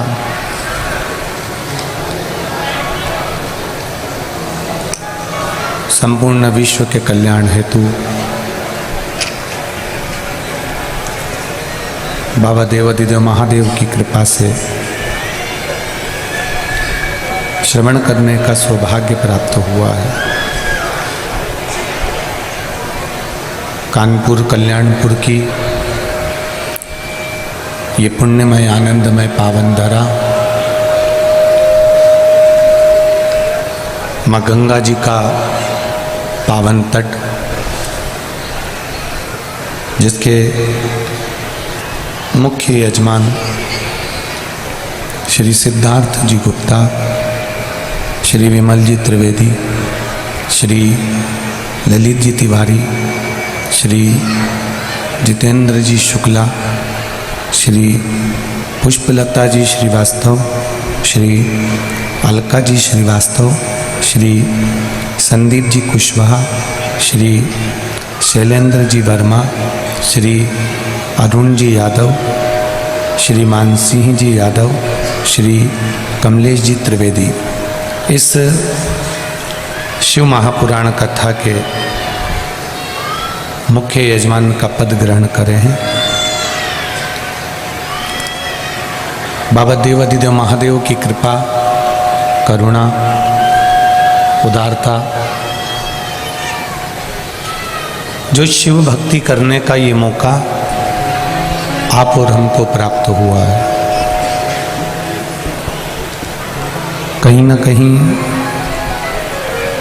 भगवान शिव की कृपा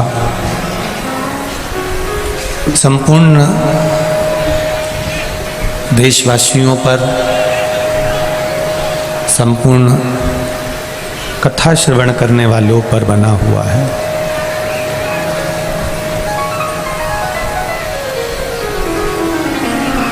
पहले काशी से माँ गंगा के घाट से कथा सुनी, आस्था चैनल, फेसबुक, यूट्यूब के माध्यम से,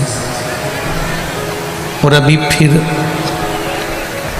माँ गंगा के घाट से यह कानपुर की धरा से, पुण्यमय धरा से कथा सुनने को मिला है।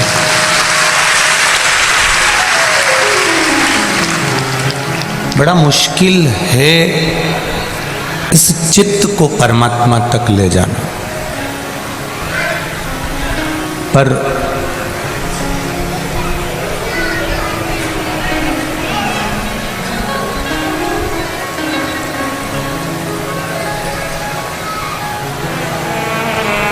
ये चित्त जब परमात्मा के पास में पहुंचता है, ये मन जब भगवान की शरणागति की ओर जाता है, तो जितने कदम आप परमात्मा की ओर बढ़ते हो, उससे 2 कदम ज़्यादा परमात्मा आपकी ओर बढ़ता है, आपको अपना बनाने के।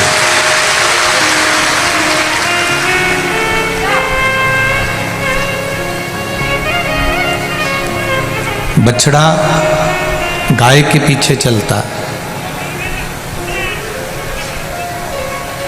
पत्नी पति के पीछे चलती है, चेला गुरु के पीछे चलता है, और मेरा महादेव एक लोटा जल चढ़ाने वाले के पीछे चलता है।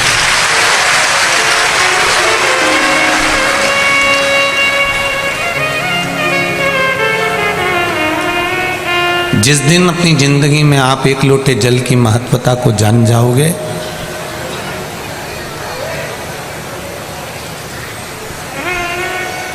वो एक लोटा जल का महत्व जिस दिन आपकी जिंदगी में आ जाएगा, उस दिन फिर आप कभी भटकोगे नहीं। कोई कह देगा कि वहाँ चमत्कार भी हो रहा है तो आप नहीं जाओगे, क्योंकि आपको मालूम है कि एक लोटे जल में वो चमत्कार है कि वो दुनिया में कहीं नहीं हो सकता।